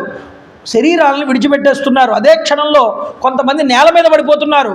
లిప్తకాలం అన్నాడు. కన్ను మూసి కన్ను తెరిచే లోపు కళేబరాలతో ఆ రణభూమి అంతా కూడా నిండిపోయింది. మాంసంతో ముద్దలతో బురద కింద మారిపోయిందిట. రక్తం నదుల కింద ప్రవహిస్తోందిట. రాముడు పూచిన మోదుగు చెట్టులాగా ఎర్రగా కనిపిస్తున్నాడు. మధ్యంతరం సూర్యమండలంలో సూర్యుడు ఎలా ప్రకాశిస్తాడో అలా ప్రకాశిస్తున్నాడు రాముడు. మీరు భావన చేయండి మనసులో రాముడి యొక్క ఆ యొక్క యుద్ధాన్ని. రణభూమి నందు ఎక్కడ చూసినా వేల కొలది రాక్షసులు చెల్లాచెదురుగా పడిపోయి ఉన్నారటండి. కొన ఊపిరితో కొంతమంది ఉన్నారు, చిన్న భిన్నమైపోయినటువంటి శరీరాలతో కొంతమంది ఉన్నారు పడిపోయి. ఇలాగ చీల్చి చండాడేశాడు ఒక్కొక్కడిని కూడా తన యొక్క బాణ పరంపర చేత. అయితే దూషణుడు తన సైనికులు రాముడి చేతిలో మడియడం చూసి వెంటనే 5,000 మంది రాక్షసుల్ని మళ్ళీ వెంట పెట్టుకుని వచ్చాట రాముడి మీదకి యుద్ధానికి. వాళ్ళు శూలాలు, అడ్డకత్తులు మొదలైన ఖడ్గాలు మొదలైనటువంటివి తీసుకుని రాముడి మీదకి యుద్ధానికి వచ్చారు. వచ్చినప్పుడు కొంతమంది శిలల్ని వర్షింపజేస్తున్నారు రామచంద్ర ప్రభు మీదకి, కొంతమంది ఆయుధాలు విసిరేస్తున్నారు. ఎంతమందిని ఒక్కడు కాస్తాడండి? చూడండి, రామచంద్ర ప్రభు ఈ ప్రాణాంతకమైనటువంటి శిలావర్షాలని కూడా లెక్క చేయకుండా, ఆ వృక్షాలని కూడా లెక్క చేయకుండా తన బాణముల చేత వాటన్నింటినీ ముక్కలు చేస్తున్నట్టు చేస్తూ అగ్నిలాగా తేజస్సు విరజిమ్ముతోంది ఆయన శరీరంలోంచి. కరుని సేనాపతి అయినటువంటి ఆ దూషణుణ్ణి ఆ సైన్యం మీద అంతటా కూడా విడిచిపెట్టకుండా బాణాలు కొట్టాట రామచంద్ర ప్రభు. కొట్టి దూషణుడు చాలా కోపాన్ని పొందాడు. రాముడు చేస్తున్న యుద్ధాన్ని చూసి పిడుగుల వంటి బాణాలని రాముడి మీదకి వేశాట. వేస్తే రాముడు చాలా ఆగ్రహాన్ని పొందాడు వాడు వేసినటువంటి బాణాలకి. దూషణుడు యొక్క మహాధనస్సుని తన ఖడ్గంతో ముక్కలకు చేశాట వెంటనే రామచంద్ర ప్రభు. దూషణుడి చేతిలో ఉన్న ధనస్సు విరిగిపోయింది. అలాగే 4 బాణాలు ప్రయోగించి దూషణుడి యొక్క రథం యొక్క అశ్వాలన్నింటినీ కూడా చంపాట. చంపి రాముడు పదునైనటువంటి బాణాల చేత ఆ యొక్క రథ సారథి యొక్క శిరస్సును కూడా ఖండించాట. రథము పోయింది, గుర్రాలు పోయాయి, సారథి పోయాడు. ఈ దూషణుడు భూమి మీద పడ్డాడు. భూమి మీద పడి రామచంద్ర ప్రభుతో యుద్ధం చేస్తున్నాడండి. యుద్ధం చేస్తుంటే చేతిలోకి ఒక ఇనుప గద తీసుకున్నట్ట. ముళ్ళు ఉన్నాయి దానికి, ముళ్ళ గద. అది తీసుకుని క్రూరమైనటువంటి రణరంగానికి రాముడితో పాటు దిగి యుద్ధం చేయడానికి పరిగెత్తుకుంటూ వస్తున్నాడు. రామచంద్ర ప్రభు 2 బాణాలు తీసుకుని అర్ధచంద్రాకార బాణాలు ఆ దూషణుడి యొక్క 2 చేతులు కూడా కత్తిరించాట. చేతిలో ఉన్న ఆయుధం కింద పడిపోయింది కదా, 2 చేతులు కింద పడిపోయాయి. వక్షస్థలంలో 3 బాణాలు పెట్టి కొట్టాట. కొట్టగానే కింద పడ్డాడు. దూషణుడు మరణించాడు అక్కడ. ఎప్పుడైతే దూషణుడు మరణించాడో వెంటనే మిగిలినటువంటి సైన్యాధ్యక్షులు ఉన్నారు, వాళ్ళు చూస్తూ ఊరుకోలేకపోయారు. ఎవరు వాళ్ళు? మహాకపాలుడు, అలాగే స్థూలాక్షుడు, ప్రమాది అనేటటువంటి సైన్యాధ్యక్షుడు. దూషణుడు, ప్రమాది, స్థూలాక్షుడు, మహాకపాలుడు, వీళ్ళ 4 కరుడు యొక్క సైన్యాధ్యక్షులండి. అందులోనూ దూషణుడు సోదరుడు. అందువల్ల వాడు మరణించడంతో మిగతా 3 సేనాధిపతులు కూడా రాముడి మీదకి విజృంభించారు. విజృంభించగానే రామచంద్ర ప్రభు తీవ్రమైనటువంటి శరముల చేత ఆ మహాకపాలుడు అనేవాడి శిరస్సుని ఛేదించారట. తర్వాత చాలా బాణాలు కొట్టి ప్రమాది అనేటటువంటి సైన్యాధ్యక్షుడిని నుగ్గు చేశారట. స్థూలాక్షుడి యొక్క ముఖం మీద తీక్షణమైనటువంటి బాణాలు కొట్టి ఆ రాక్షస యోధుడిని మహావృక్షంలాగా నేల కొరిగించారట. ఇలా 3 కూడా రామచంద్ర ప్రభు నిహతుల్ని చెయ్యగానే కరుడు యొక్క రథం చుట్టూ ఉన్నటువంటి 12 మంది కాపలా కాస్తూ ఉంటారన్నానుగా, వాళ్ళు వస్తున్నారు. శ్వేనగామి, పుదుగ్రీవుడు, యజ్ఞశత్రువు, విహంగముడు, దుర్ధయుడు, కరవీరాక్షుడు, పురుషుడు, కాలకార్ముకుడు, మేఘమాలి, మహామాలి, సర్పాస్యుడు, రుధిరాసనుడు, వీళ్ళ 12 మంది కూడా బాణాలను ప్రయోగిస్తూ రామచంద్ర ప్రభు మీదకి వచ్చారు. వస్తూ ఉంటే తన యొక్క నిశితమైన బాణాల చేత 12 బాణాలు ప్రయోగించి 12 మందిని కొట్టాట రామచంద్ర. 12 మంది పడిపోయారు. పడిపోగానే రామచంద్ర ప్రభు 100 మంది రాక్షసులు ఎదురైనప్పుడు 100 బాణాలతో కొట్టాట. 100 మంది చనిపోయారట. 1000 మంది వచ్చారట. ఒకేసారి 1000 బాణాలతో కొట్టాట 1000 మందిని కూడా.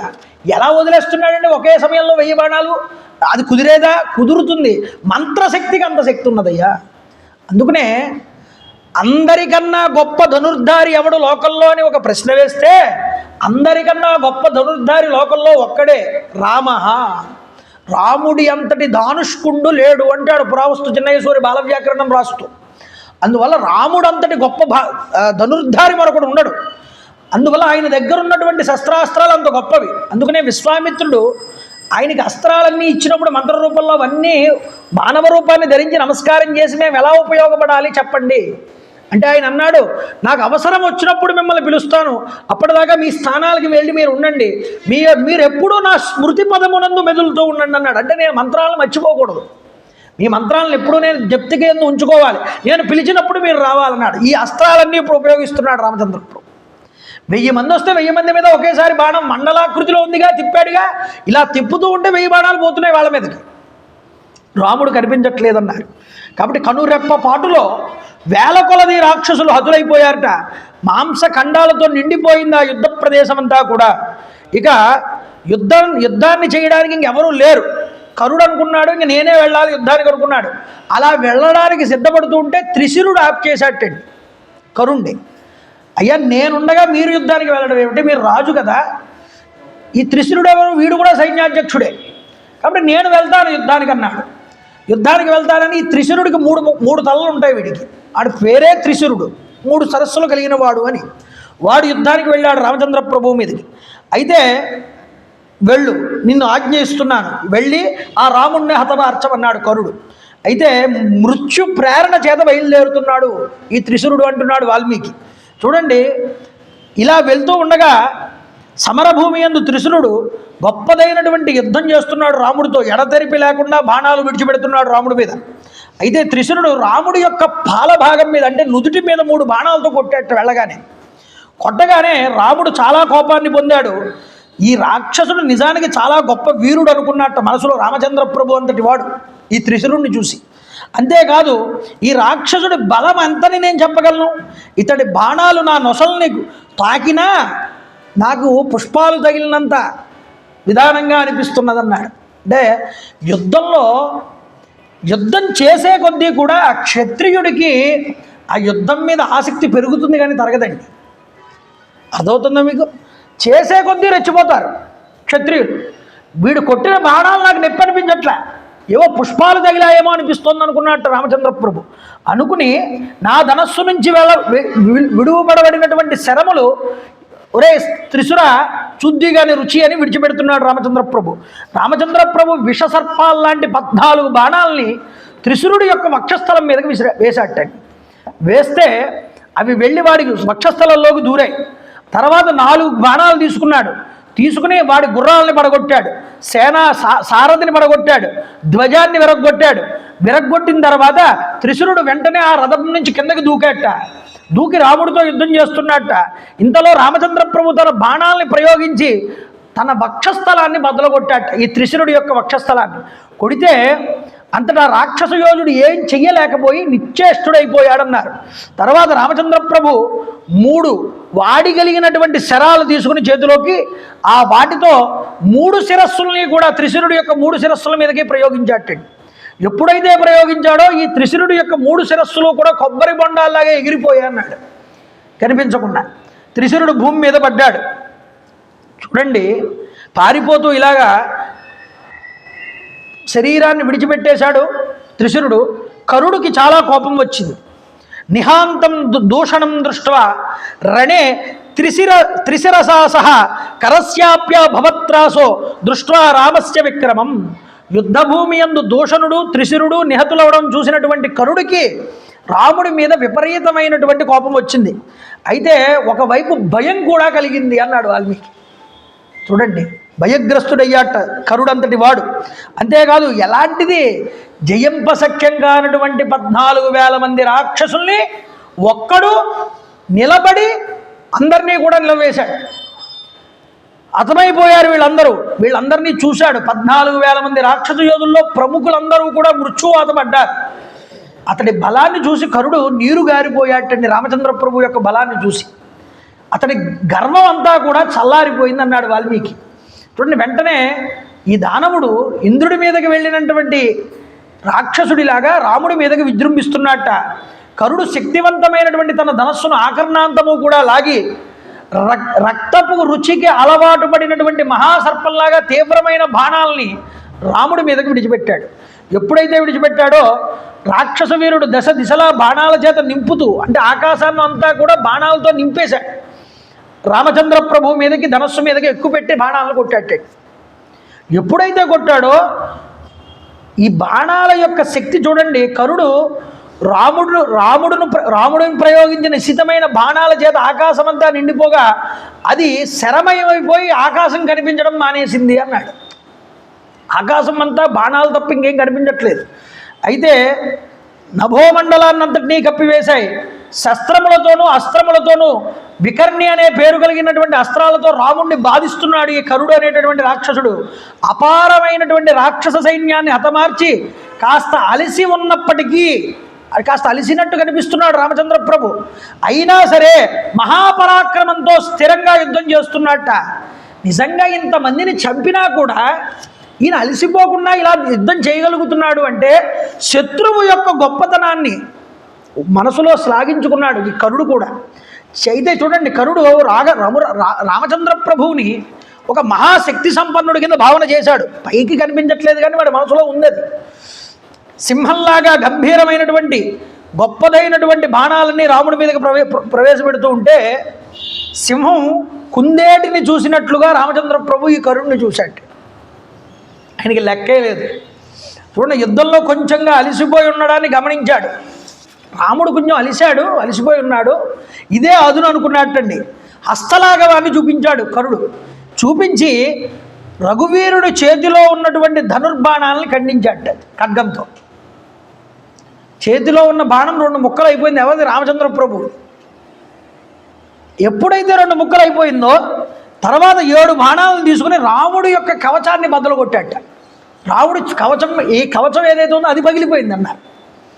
చూడండి, ఈ బాణముల దెబ్బలకి అది ముక్కలైపోయి నేల మీద పడిపోయింది.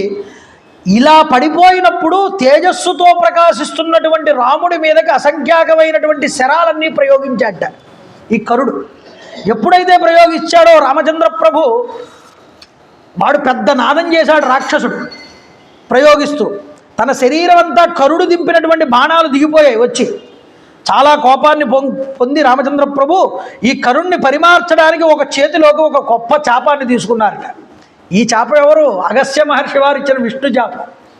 అది చేతిలోకి తీసుకోవాల్సి వచ్చింది. ఇంక వీడికి మామూలు ధనస్సులు కుదరవు. అప్పుడు మెయిన్ మిషన్ తీశారు. అప్పుడు లోపల నుంచి తీసి వీరావేశంతో బంగారపు పుంకములతో కనిపిస్తున్నటువంటి వంగిన కడుపులు కలిగినటువంటి శరాల్ని ప్రయోగించి ఈ కరుడు యొక్క ధ్వజాన్ని ముక్కలు చేశాట. రథం మీద ఉన్నటువంటి ధ్వజాన్ని రామచంద్ర ప్రభు చేసి 6 బాణాలు ప్రయోగించాట. ఆ బాణాలతో కరుడు యొక్క శిరస్సును రెండు శరాలు బాహువుల మీద వెళ్ళి గుచ్చుకున్నాయట. అర్ధచంద్రాకారం కలిగినటువంటి 3 బాణాలు వాడి వక్షస్థలంలోకి వెళ్ళి గుచ్చుకున్నాయట. చూడండి, ఇలా గుచ్చుకోగానే కరుడు చంపదలిచిన వాడే క్రోధావేశంతో సూర్యకిరణాల వలె తీవ్రమైన 13 బాణాలని రామచంద్ర ప్రభు మీదకు విడిచిపెట్టాడు. ఇలా వీళ్ళిద్దరూ యుద్ధం చేసుకుంటున్నారు. అయితే రాముడు ఇంకా ఆలోచన చెయ్యకుండా 4 రథాన్ని పోల్చబడి ఉన్నటువంటి గుర్రాలని భగ్నం చేశాట. 6 బాణాలు వేసి కరుడు యొక్క రథసారథి యొక్క శిరస్సును ఛేదించాట. 3 బాణాల చేత రథం యొక్క పొలుగు కర్రని ధ్వంసం చేశాట. 2 బాణాలతో రథం యొక్క ఇరుసును కొట్టాట. మొత్తం రథం అంతా విరిగిపోయి కింద పడింది. గుర్రాలు చచ్చిపోయి, సారథి చచ్చిపోయి కింద పడ్డాడు కరుడు. పడగానే రామచంద్ర ప్రభు అన్నారట కరుడితో, ఒరే, లోకంలో సమస్త ప్రాణులకు భయాన్ని కూర్చేవాడు, హింసించేటటువంటి వాడు, పాపకర్మలకు ఒడిగట్టినటువంటి వాడు అయిన వాడు ఉంటాడే, వాడు ముల్లోకాలకు అధిపతి అయినా సరే వాడు మృత్యువు నుంచి తప్పించుకోలేడు. నాకింత బలం ఉంది, నాకింత పదవి ఉంది, నేను ఇంత గొప్ప స్థానంలో ఉన్నాను అని ధర్మ మార్గంలో ఉండకుండా అందరినీ హింసించేవాడు ఉంటాడే, వాడు ఎంత గొప్ప స్థానంలో ఉన్నా వాడు చచ్చిపోక తప్పదు. వాడు ఎప్పటికైనా చచ్చిపోవాల్సిందే. అదే చెప్తున్నారు రామచంద్ర ప్రభు. కాబట్టి గుర్తుపెట్టుకో, నీ వంటి అల్పుడి విషయంలో ఇంకా చెప్పేదే ఉంది అన్నారు. నీలాంటి అల్పుడి విషయంలో ఇంక చెప్పేదే ఉంది. కాబట్టి ఇక నీ వంటి అల్పుల విషయంలో లోకకంటకములైనటువంటి భయంకర కర్మలను ఆచరించేవారు ఎంతటి దయగలవారైనా మీదకి వచ్చినటువంటి దుష్ట సర్పాలని చంపకం మానరు. కాబట్టి ఎంతో మంచిగా ఉన్నాం అనుకుంటాం, కానీ బుసలు కొడుతూ పాము మీదకి వస్తుంది. ఏం చేస్తాడు? వాడి ప్రాణాన్ని రక్షించుకోవాలి. కాబట్టి చంపే తీరుతాడు పాముని.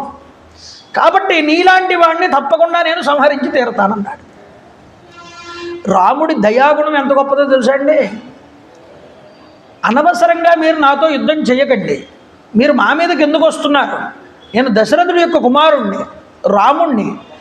మీరు అనవసరంగా నాతో గొడవకి దిగితే మీరు నాతో యుద్ధం చెయ్యాలి అనుకుంటే ఇక్కడే ఉండండి, లేదు యుద్ధం అనవసరం వెళ్ళిపోతాను అనుకుంటే ఇప్పుడే వెళ్ళిపోండి, లేదా నా చేతుల్లో మీరు మడిచిపోతారు.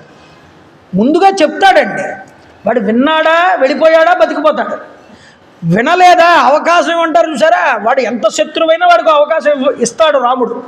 కాబట్టి ఇచ్చాడు ముందర, వాళ్ళు వినలేదు. 14 మంది రాక్షసులు పంపినప్పుడు వాళ్ళకి అదే చెప్పాడు. తర్వాత వీడు వచ్చాడు, వీడికి చెప్తున్నాడు. కాబట్టి చంపక మానరా, చంపకుండా చంపేస్తాను నేను.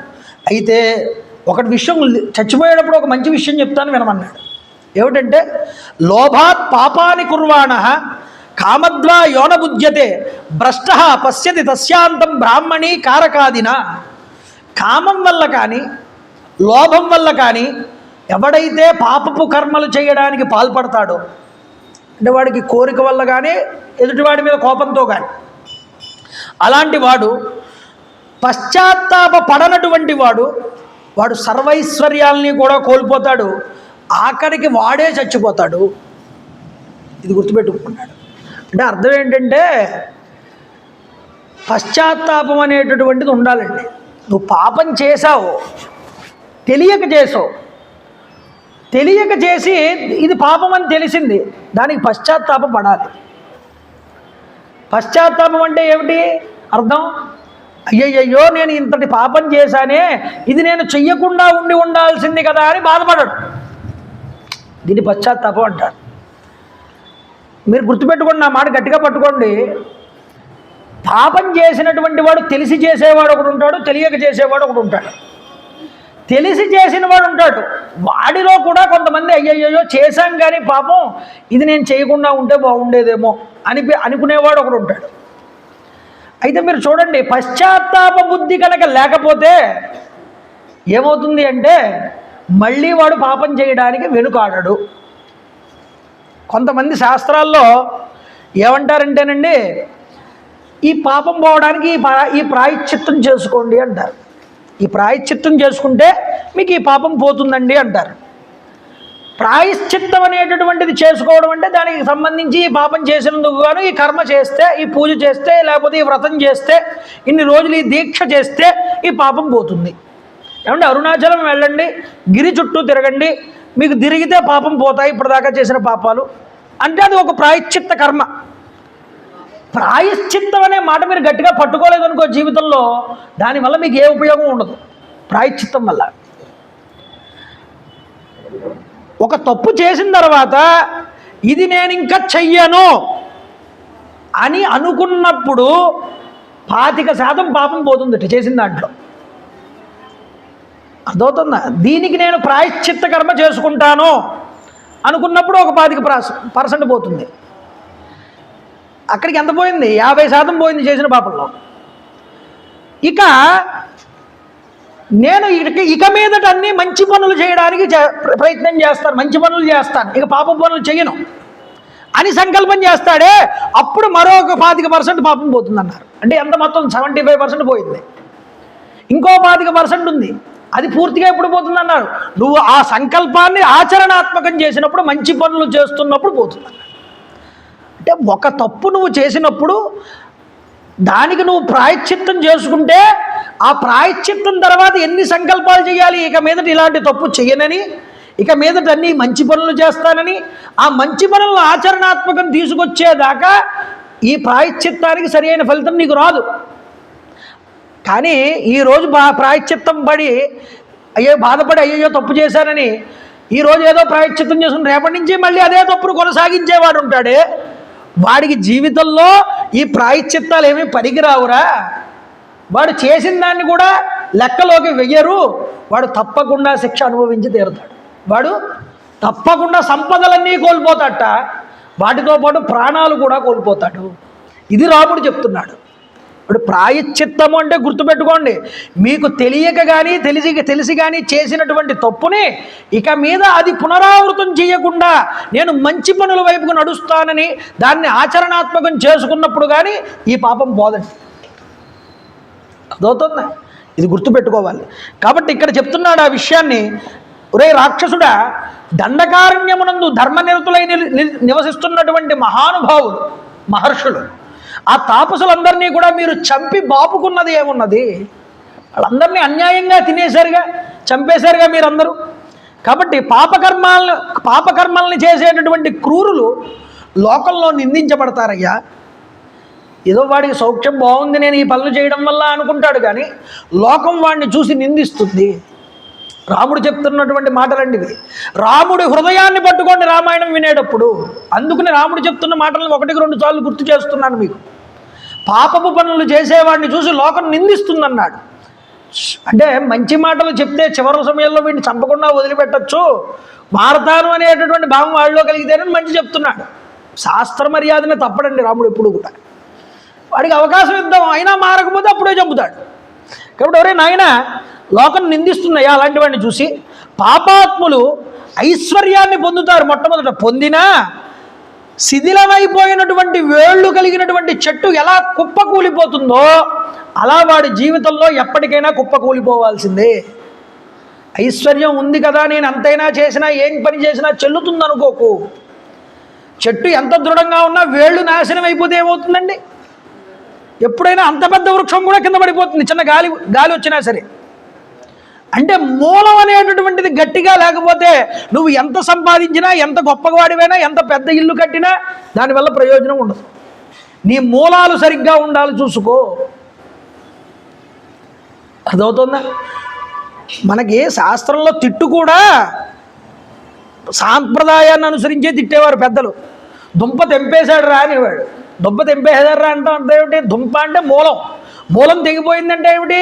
ఇంకా వాడికి మోక్షం వచ్చిందని అర్థం. వాడికి ఇంక కర్మలతో సంబంధం ఏముండదు, అంటే మోక్షానికి అర్హుడయ్యాడని అర్థం. అలాగే మూలం అనేటటువంటి మన మూలాలు అంటారే, మన సాంప్రదాయం, మన ధర్మం, మన మూలాలు, ఈ యొక్క ధర్మమైనటువంటి మార్గాలు సరిగ్గా లేకపోతే వాడు ఎంత ధనవంతుడైనా, ఎంత గొప్పవాడైనా శరీరాన్ని విడిచిపెట్టక పడిపోక తప్పదు, వృక్షం పడిపోయినట్టు నాయన. కాబట్టి నేను ఏది తప్పు పనులు చేశానో నాకు ఏ విధమైన ఫలితం రాలేదు, నేను బాగానే ఉన్నాను, ఇన్ని తప్పులు చేసినా అనుకుంటాడు ఒక్కొక్కడు తెలివి అలా ఉంటుంది. మీరు పట్టుకోండి. రాముడు అంటున్నాడు ఇక్కడ, వేసంకాలం వచ్చింది అంటే ఋతువు ఏమవుతుంది? వైశాఖ మాసం రాగానే మామిడి పళ్ళు వస్తాయి. మామిడి పళ్ళు శీతాకాలంలో రమ్మంటే వస్తాయండి? శీతాకాలంలో మామిడి పళ్ళు రమ్మంటే రావు. అలాగే పాపం చేసిన వాడికి ఫలితం ఎప్పుడు రమ్మంటే అప్పుడు వచ్చేయదు. సమయం అది పరిపక్వమై ఆ ఋతువు వచ్చినప్పుడు ఆ ఋతువుకు సంబంధించినటువంటి ఫలాలు ఎలా అయితే వస్తాయో అలాగా సమయం వచ్చేటప్పటికి ఆడు చేసిన పాపానికి ప్రతిఫలం అనేటటువంటిది తప్పకుండా వచ్చి అందుతుంది ఆ సమయానికి. ఇది గుర్తుపెట్టుకోమన్నారు రామచంద్ర. కాబట్టి వారి పాపాలు తప్పకుండా అనుభవించి తీరతారయ్యా. కాబట్టి ఒరే కర రాక్షసుడా, మానవాళికి కీడు తలబెట్టడం అనేటటువంటిది ఘోరమైనటువంటి మహాపాప కృత్యాలతో ఒకటి. ఇలా పాల్పడే వారి యొక్క ప్రాణాలని తీయడానికే నా తండ్రి ఈరోజు నన్ను ఇక్కడికి అరణ్యాలకి పంపించాడు అని చెప్పాడు. అంటే అసలు విషయాన్ని బయట పెట్టాడు రాక్షసుడి దగ్గర. కాబట్టి నా తండ్రి దండకారణ్యానికి నన్ను అందుకు పంపించాడు. నీ వల్ల మృతి చెందినటువంటి ధర్మాత్ములు వెళ్ళినటువంటి మార్గానికే నిన్ను పంపుతున్నాను అన్నాడు రామచంద్ర. ఎంత అంటే ఉదాత్తమైనటువంటి పురుషుడో రాముడు చూడండి. రాక్షసుడు చేసే యుద్ధం ఏమిటండి? యుద్ధం చేస్తున్నాడు. ఆ యుద్ధంలో ఎవరి చేతిలో మరణిస్తున్నాడు? రామచంద్ర ప్రభు చేతిలో మరణిస్తున్నాడు. రాముణ్ణి చూస్తూ మరణిస్తున్నాడు. ఇది మామూలుగా అయినా మానవుడిగా చూడండి రాముణ్ణి చూసినప్పుడు ఏమవుతుంది? అక్కడ యుద్ధమునందు మరణిస్తున్నావు కాబట్టి నీకు వీరస్వర్గం వస్తుంది. నువ్వు చంపేసినటువంటి ఋషులు తపశ్శక్తిని పొంది ఏ లోకాలకైతే వెళ్ళారో అదే లోకం నీకు వెళ్తున్నావు. మరొక మాట ఏమిటంటే, దీన్ని దైవికంగా చూస్తే ఋషి కుమారుడి యొక్క శాప విముక్తి అవుతున్నది కాబట్టి నీకు ఉన్నత లోకాలు ప్రాప్తమవుతున్నాయి. అందువల్ల నా చేతిలో నీకు మరణం వస్తున్నది అని చెప్పడం వల్ల రామచంద్ర ప్రభు చేతిలో చనిపోయే అంతటి అదృష్టాన్ని పొందారండి వాడు. కృష్ణావతారంలో కంసుడు, మళ్ళీ మనకి శిశుపాలుడు మొదలైనటువంటి వాళ్ళు వైరభక్తి పెట్టుకున్నారు భగవంతుడితో. అది కూడా భక్తి అన్నాడు శాస్త్రం, భక్తి శాస్త్రంలో. భగవంతుడిని ద్వేషంతో కానీ, కోపంతో కానీ, ఆశతో కానీ, లేదా భయంతో కానీ ఎలా పట్టుకున్నా భగవంతుడినే చేరతావు. ఇది చూపించారు. కాబట్టి నా బాణపు దెబ్బలకి నేలకూలి నరక యాతను అనుభవించేటటువంటి నిన్ను పూర్వం నీచే చిత్రహింసలకు గురైనటువంటి మహర్షులందరూ కూడా ఆకాశంలో విమానాల నుండి ఈరోజే చూస్తారు, గుర్తుపెట్టుకోమన్నారు. నా చేతుల్లో నీకు ఈరోజు చావు తప్పదు అని చెప్పడం. ఈ విధంగా ఎప్పుడైతే అన్నాడో రామచంద్ర ప్రభు, వాడికి చావు దగ్గర పడిపోయిన వాడికి ఏమంటాడు? వాడు అపజయాన్ని ఒప్పుకోడు, ఇంకా హింసాత్మకంగా క్రూరాత్మకంగా మాట్లాడతాడు. అందుకనే రావణాసురుడు కూడా మారీచుడు ఎంత బోధ చేసినా వినలేదండి. ఇక్కడ ఇదే జరుగుతుంది. వీడంటున్నాడు, రణమునందు ఏదో నలుగురిని చంపి నేనేదో గొప్పవాడిని అనుకుని విర్రవేగడం కాదు రామా, నువ్వు ఇప్పటిదాకా నాతో యుద్ధం చేయలేదు, నాతో యుద్ధం చేసి మాట్లాడు. అప్పటికే చేతిలో ఉన్న బాణాలు కొట్టేశాడు, రథాన్ని కొట్టేశాడు, ఒక్కడే మిగిలిన్నాడు యుద్ధభూమిలో. అయినా వాడి పొగరు చూడండి. కాబట్టి నాతో యుద్ధం చేయి. ఆత్మస్తుతి అనేటటువంటిది వీరులకు పనికిరాదన్నాడు. నువ్వు వీరుడిగా అనుకుంటున్నావేమో, వీరుడనేవాడు నిజానికి ఆత్మస్తుతి చేసుకోడు, నిన్ను నువ్వు పొగుడుకుంటున్నావు అన్నాడు. ఆయన అసలు ఎక్కడైనా పొగుడుకున్నాడు ఆయన్ని? ఒరే ఇలా చేస్తే చచ్చిపోతావురా అన్నాడు. చూడండి, పాశాన్ని చేతబట్టుకుని ముల్లోకాల్లో ప్రాణులను అంతమంది ఇచ్చేటటువంటి యముడిలాగా ఈ రణరంగమున నీ ప్రాణాలు హరించడానికై ఇదిగో ఈ గదతోనే వస్తున్నాను చూడమన్నాడు. గద తీసుకున్నాడు చేతిలోకి. రామచంద్ర ప్రభు మీదకి వస్తున్నాడు. రామచంద్ర ప్రభు చిరునవ్వు నవ్వి ఒక బాణాన్ని సంధించి వాడి చేతిలో ఉన్న గదని 2 ముక్కల కింద చేశాడు. చేసిన తర్వాత అన్నాడు, ఒరే రాక్షసాదమా, నీ బలం అంతా కూడా ప్రదర్శించావుగా ఇప్పటిదాకా, ఇదేనా నీ బలం? నువ్వు చాలా శక్తివంతుడిలాగా మాట్లాడావు ఇప్పటిదాకా, వ్యర్థంగా ప్రగల్భాలన్నీ పలికావు. ఈ గద శత్రువులందరినీ పరిమార్చింది, ఇది తిరుగులేదన్నావు, ఇదేనా నీ గద యొక్క శక్తి? కానీ నా బాణాల దెబ్బకి ముక్కలైపోయి నేల మీద పడింది ఈరోజు చూడమన్నారు. రణభూమికి బలైన రాక్షసుల యొక్క బంధుమిత్రుల కన్నీటిని తుడిచెదను అని నువ్వు శపథం చేసావుగా, ఈ రాక్షసులు కన్నీళ్లు తుడుచుతారని. ఆ పలుకులన్నీ కళ్ళబొల్లివైపోయాయి ఈరోజు. ఏం చేస్తావురా? నువ్వు నీచుడివి, హీన స్వభావం కలిగిన వాడివి, దుష్ప్రవర్తనతో ఉన్నటువంటి వాడివి, అలాంటి రాక్షసుడివి నువ్వు. కాబట్టి ఒరే, నా బాణదాటికి దండకారణ్యంలో ఉన్నటువంటి రాక్షసులందరూ నిహతులైనటువంటి పిమ్మట మునులందరూ ఈ ప్రదేశంలో సుఖంగా ఉందురుగాక అని చేతిలోకి బాణాన్ని తీసుకున్నాడు. ఆ కరుడు మీదకి సంధించాడు. చూడండి, క్రూరుడు, నీచుడు, క్షుద్రమైన బుద్ధి కలిగిన వాడు ఈ కరుడు. ఎప్పుడూ కూడా బ్రాహ్మణుల్ని బాధిస్తూ ఉండేటటువంటి వాడు. అందువల్ల నీ వల్ల ఏ ప్రమాదం వచ్చి పడిందో, ఎప్పుడూ కూడా ఏ ప్రమాదం వచ్చి పడుతుందో అని ఇక్కడ ఉన్నటువంటి ఋషులందరూ బాధపడుతున్నారు. ఇక మీదట వాళ్ళు ఆ బాధపడక్కర్లేదు. కాబట్టి ఈరోజే నిన్ను స్వర్గానికి పంపుతున్నాను చూడమన్నారు. ఒక్క ఉదుటను విజృంభించాట ఈ కరుడు. నెత్తురోడుతున్న శరీరంతో విజృంభించి ముందరకు వస్తున్నాడు. అయితే రామచంద్ర ప్రభు ఇలా మాటలు మాట్లాడుతూ ఉండగా ఈలోపు ముందరకు వచ్చేసాట విజృంభించి. ఋషులందరూ ఈలోపు హాయిగా ఉంటారని చెప్తున్నారు, ఇంకా మాట్లాడుతున్నారు వాడితో. ఇలా కాదని చెప్పి మాట్లాడుతూ ఉండగానే అప్రమత్తంగా లేరు, వెంటనే మీదకి వచ్చేసాడు కరుడు. ఒక్కసారి ఆయన బాణం తీసి ఆ కరుడు మీదకి విడిచిపెట్టడానికి తనని తాను సర్దుబాటు చేసుకోవడానికి 2 అడుగులు ఒక్కసారి వెనక్కి వేశాడు. శత్రువు మీదకి వస్తున్నప్పుడు అడుగు వెనక్కి వేయకూడదు, కానీ రాముడు వెనక్కి వేశాడు. ఎందుకు వేశాడు? ఆయనకి బాణం తీసి వదలడానికి గ్యాప్ లేదు, అర్థమవుతుందా? అందుకోసం 2 అడుగులు వెనక్కి వేసుకుని సర్దుకున్నాడు. సర్దుకుని బ్రహ్మాస్త్రమా అన్నట్లుగా ఒప్పుతున్నటువంటి చేతిలోకి ఒక బాణాన్ని తీసుకున్నట్టండి. తీసుకుని రామచంద్ర ప్రభు ఆ అస్త్రాన్ని ప్రయోగిస్తున్నారు. ప్రయోగించి కరుడు మీదకి నా విముక్తో మహాబాణో నిర్ఘాత సమనిస్వన రామేణ ధనురాయమ్య కరద్యోరసి చాపవత్. ఎప్పుడైతే చాపం నుండి ఆకర్ణాంతము లాగి ఈ బాణాన్ని విడిచిపెట్టారో ఇది వెళ్ళి పిడుగు శబ్దం చేసిందేటండి. పిడుగు శబ్దం చేస్తూ వెళ్ళి కరుడు యొక్క వక్షస్థలంలోకి దిగబడింది. వెళ్ళి కరుడు సంహరించబడ్డాడు. రమారమణ గోవింద గోవింద. కర, దూషణ, త్రిశిరులు 3 పడ్డారు. వెంటనే వాల్మీకి అంటాడు, అంత ఆనందంగా మాట్లాడుతాడో చూడండి ఇక్కడ.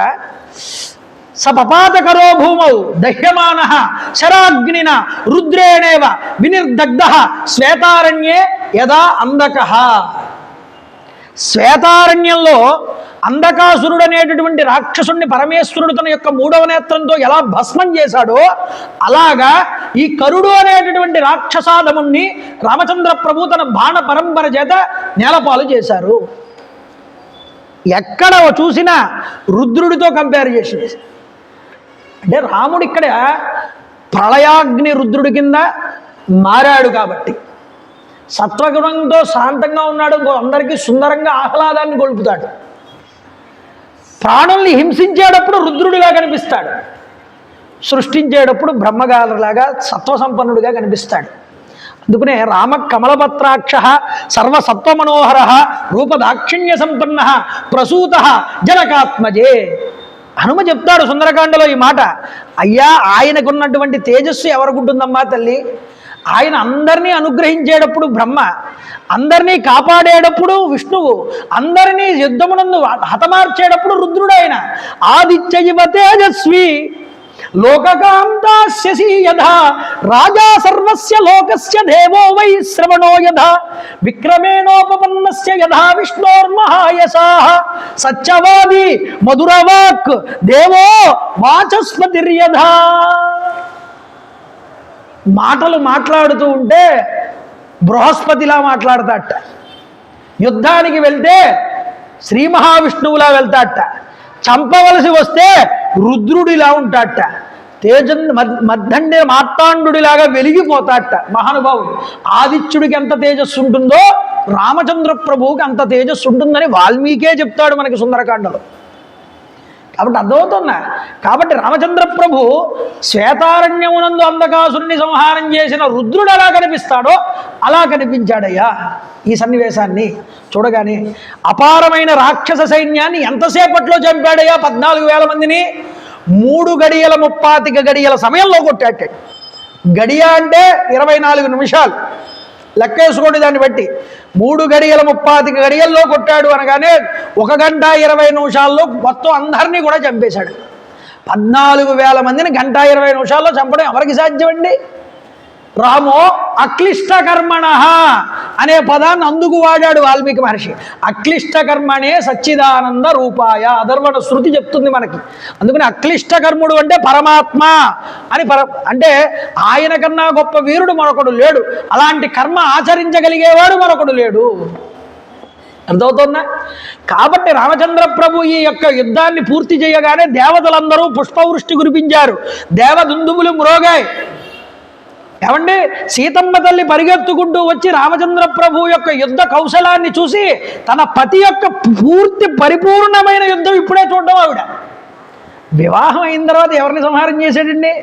ఎవరిని సంహారం చేయలేదు. ఒక విరాధుడిని ఒక్కడనే సంహారం చేశారు, అది కూడా సీతాదేవి ఎక్కడో ఉంది, తర్వాత వెళ్ళి తీసుకొచ్చాడు.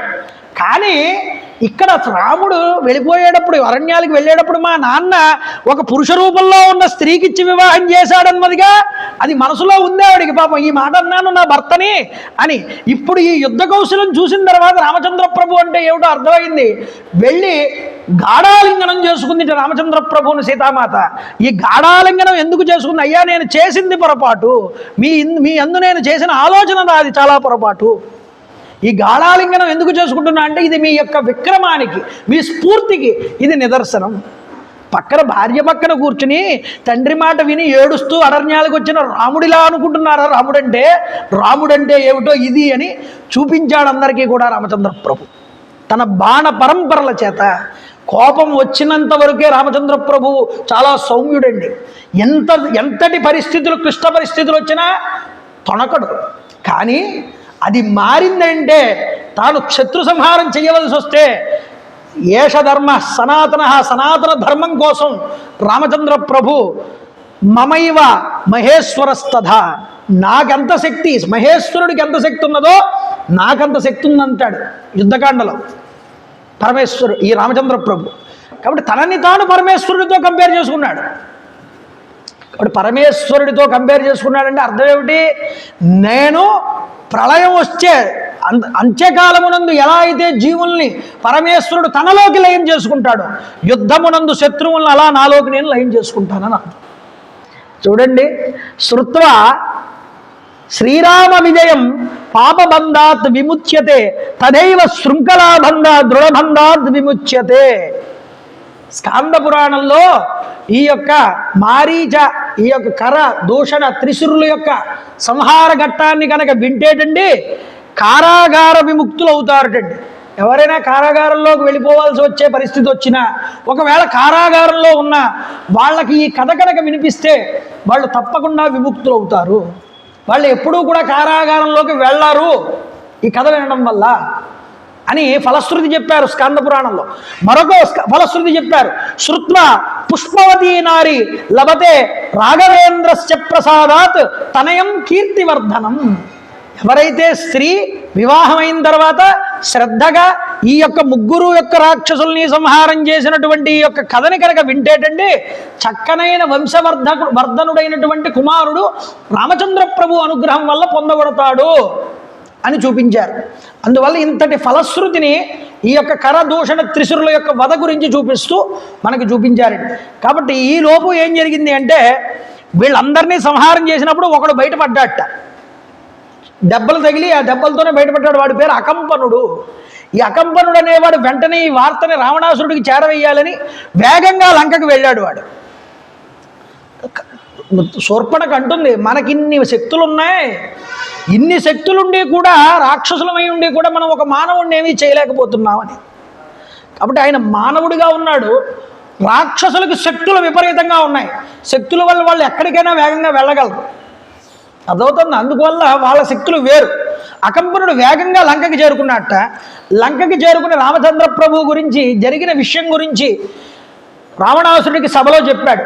ఎప్పుడైతే చెప్పాడో రామచంద్ర ప్రభు గురించి ఈ విషయాలన్నీ వినగానే రావణాసురుడి యొక్క కళ్ళు ఎర్రబడ్డాయి. ఎర్రబడ్డి కేనరమ్యం జనస్థానం హతం మమ పరాసున కోహి సర్వేషు లోకేషు గతించాది గమిష్యమి అన్నారు. మనోహరమైనటువంటి నా జనస్థానాన్ని ఎవడు మొత్తం పాడు చేసింది, వాడికి నిజంగా మూకలు చెల్లినట్టే. అంతేకాదు వాడికి ఈ లోకంలోనే కాదు ఊర్ధ్వలోకాల్లో కూడా స్థానం లేకుండా చేస్తానని కోపంగా లేచాట సింహాసనం నుంచి ఈ రావణాసురుడు. లేవగానే నేను యముడికే యముడి లాంటి వాడిని. చూడండి వాడి మాటలన్నీ కూడా. అంతేకాదు కాలస్య చాప్యహం కాలో దహే మయాపి పావకం, అగ్నిహోత్రుడిని కూడా నేను కొట్టాను ఒకనొక సమయంలో, నా చేతిలో దెబ్బలు తిన్నాడు అగ్నిహోత్రుడు. అంతేకాదు నా కోపం వచ్చినప్పుడు నా తేజస్సు చేత సూర్య చంద్రులు అగ్నులు అందరినీ కూడా భస్మం చేయగలను. వాళ్ళందరినీ కూడా నా పరాక్రమంతో వాయువు యొక్క వేగాన్ని కూడా నిరోధించగలను. వాడి శక్తుల్ని వాడి గొప్పతనాన్ని ఒకసారి గర్వంగా చెప్పుకుంటున్నట్ట. ఇన్ని చేయగలిగిన నాకు ఆ రాముడు ఒక లెక్క. లేచాడు. ఒరే ఇంతమంది చచ్చిపోయారు, కనీసం ఒకసారి మంత్రివర్గాన్ని కూర్చోబెట్టి మాట్లాడి అసలు ఏం జరుగుతోంది నా రాజ్యంలో చెందుదామనేటటువంటి ఆలోచన లేదు వాడికి.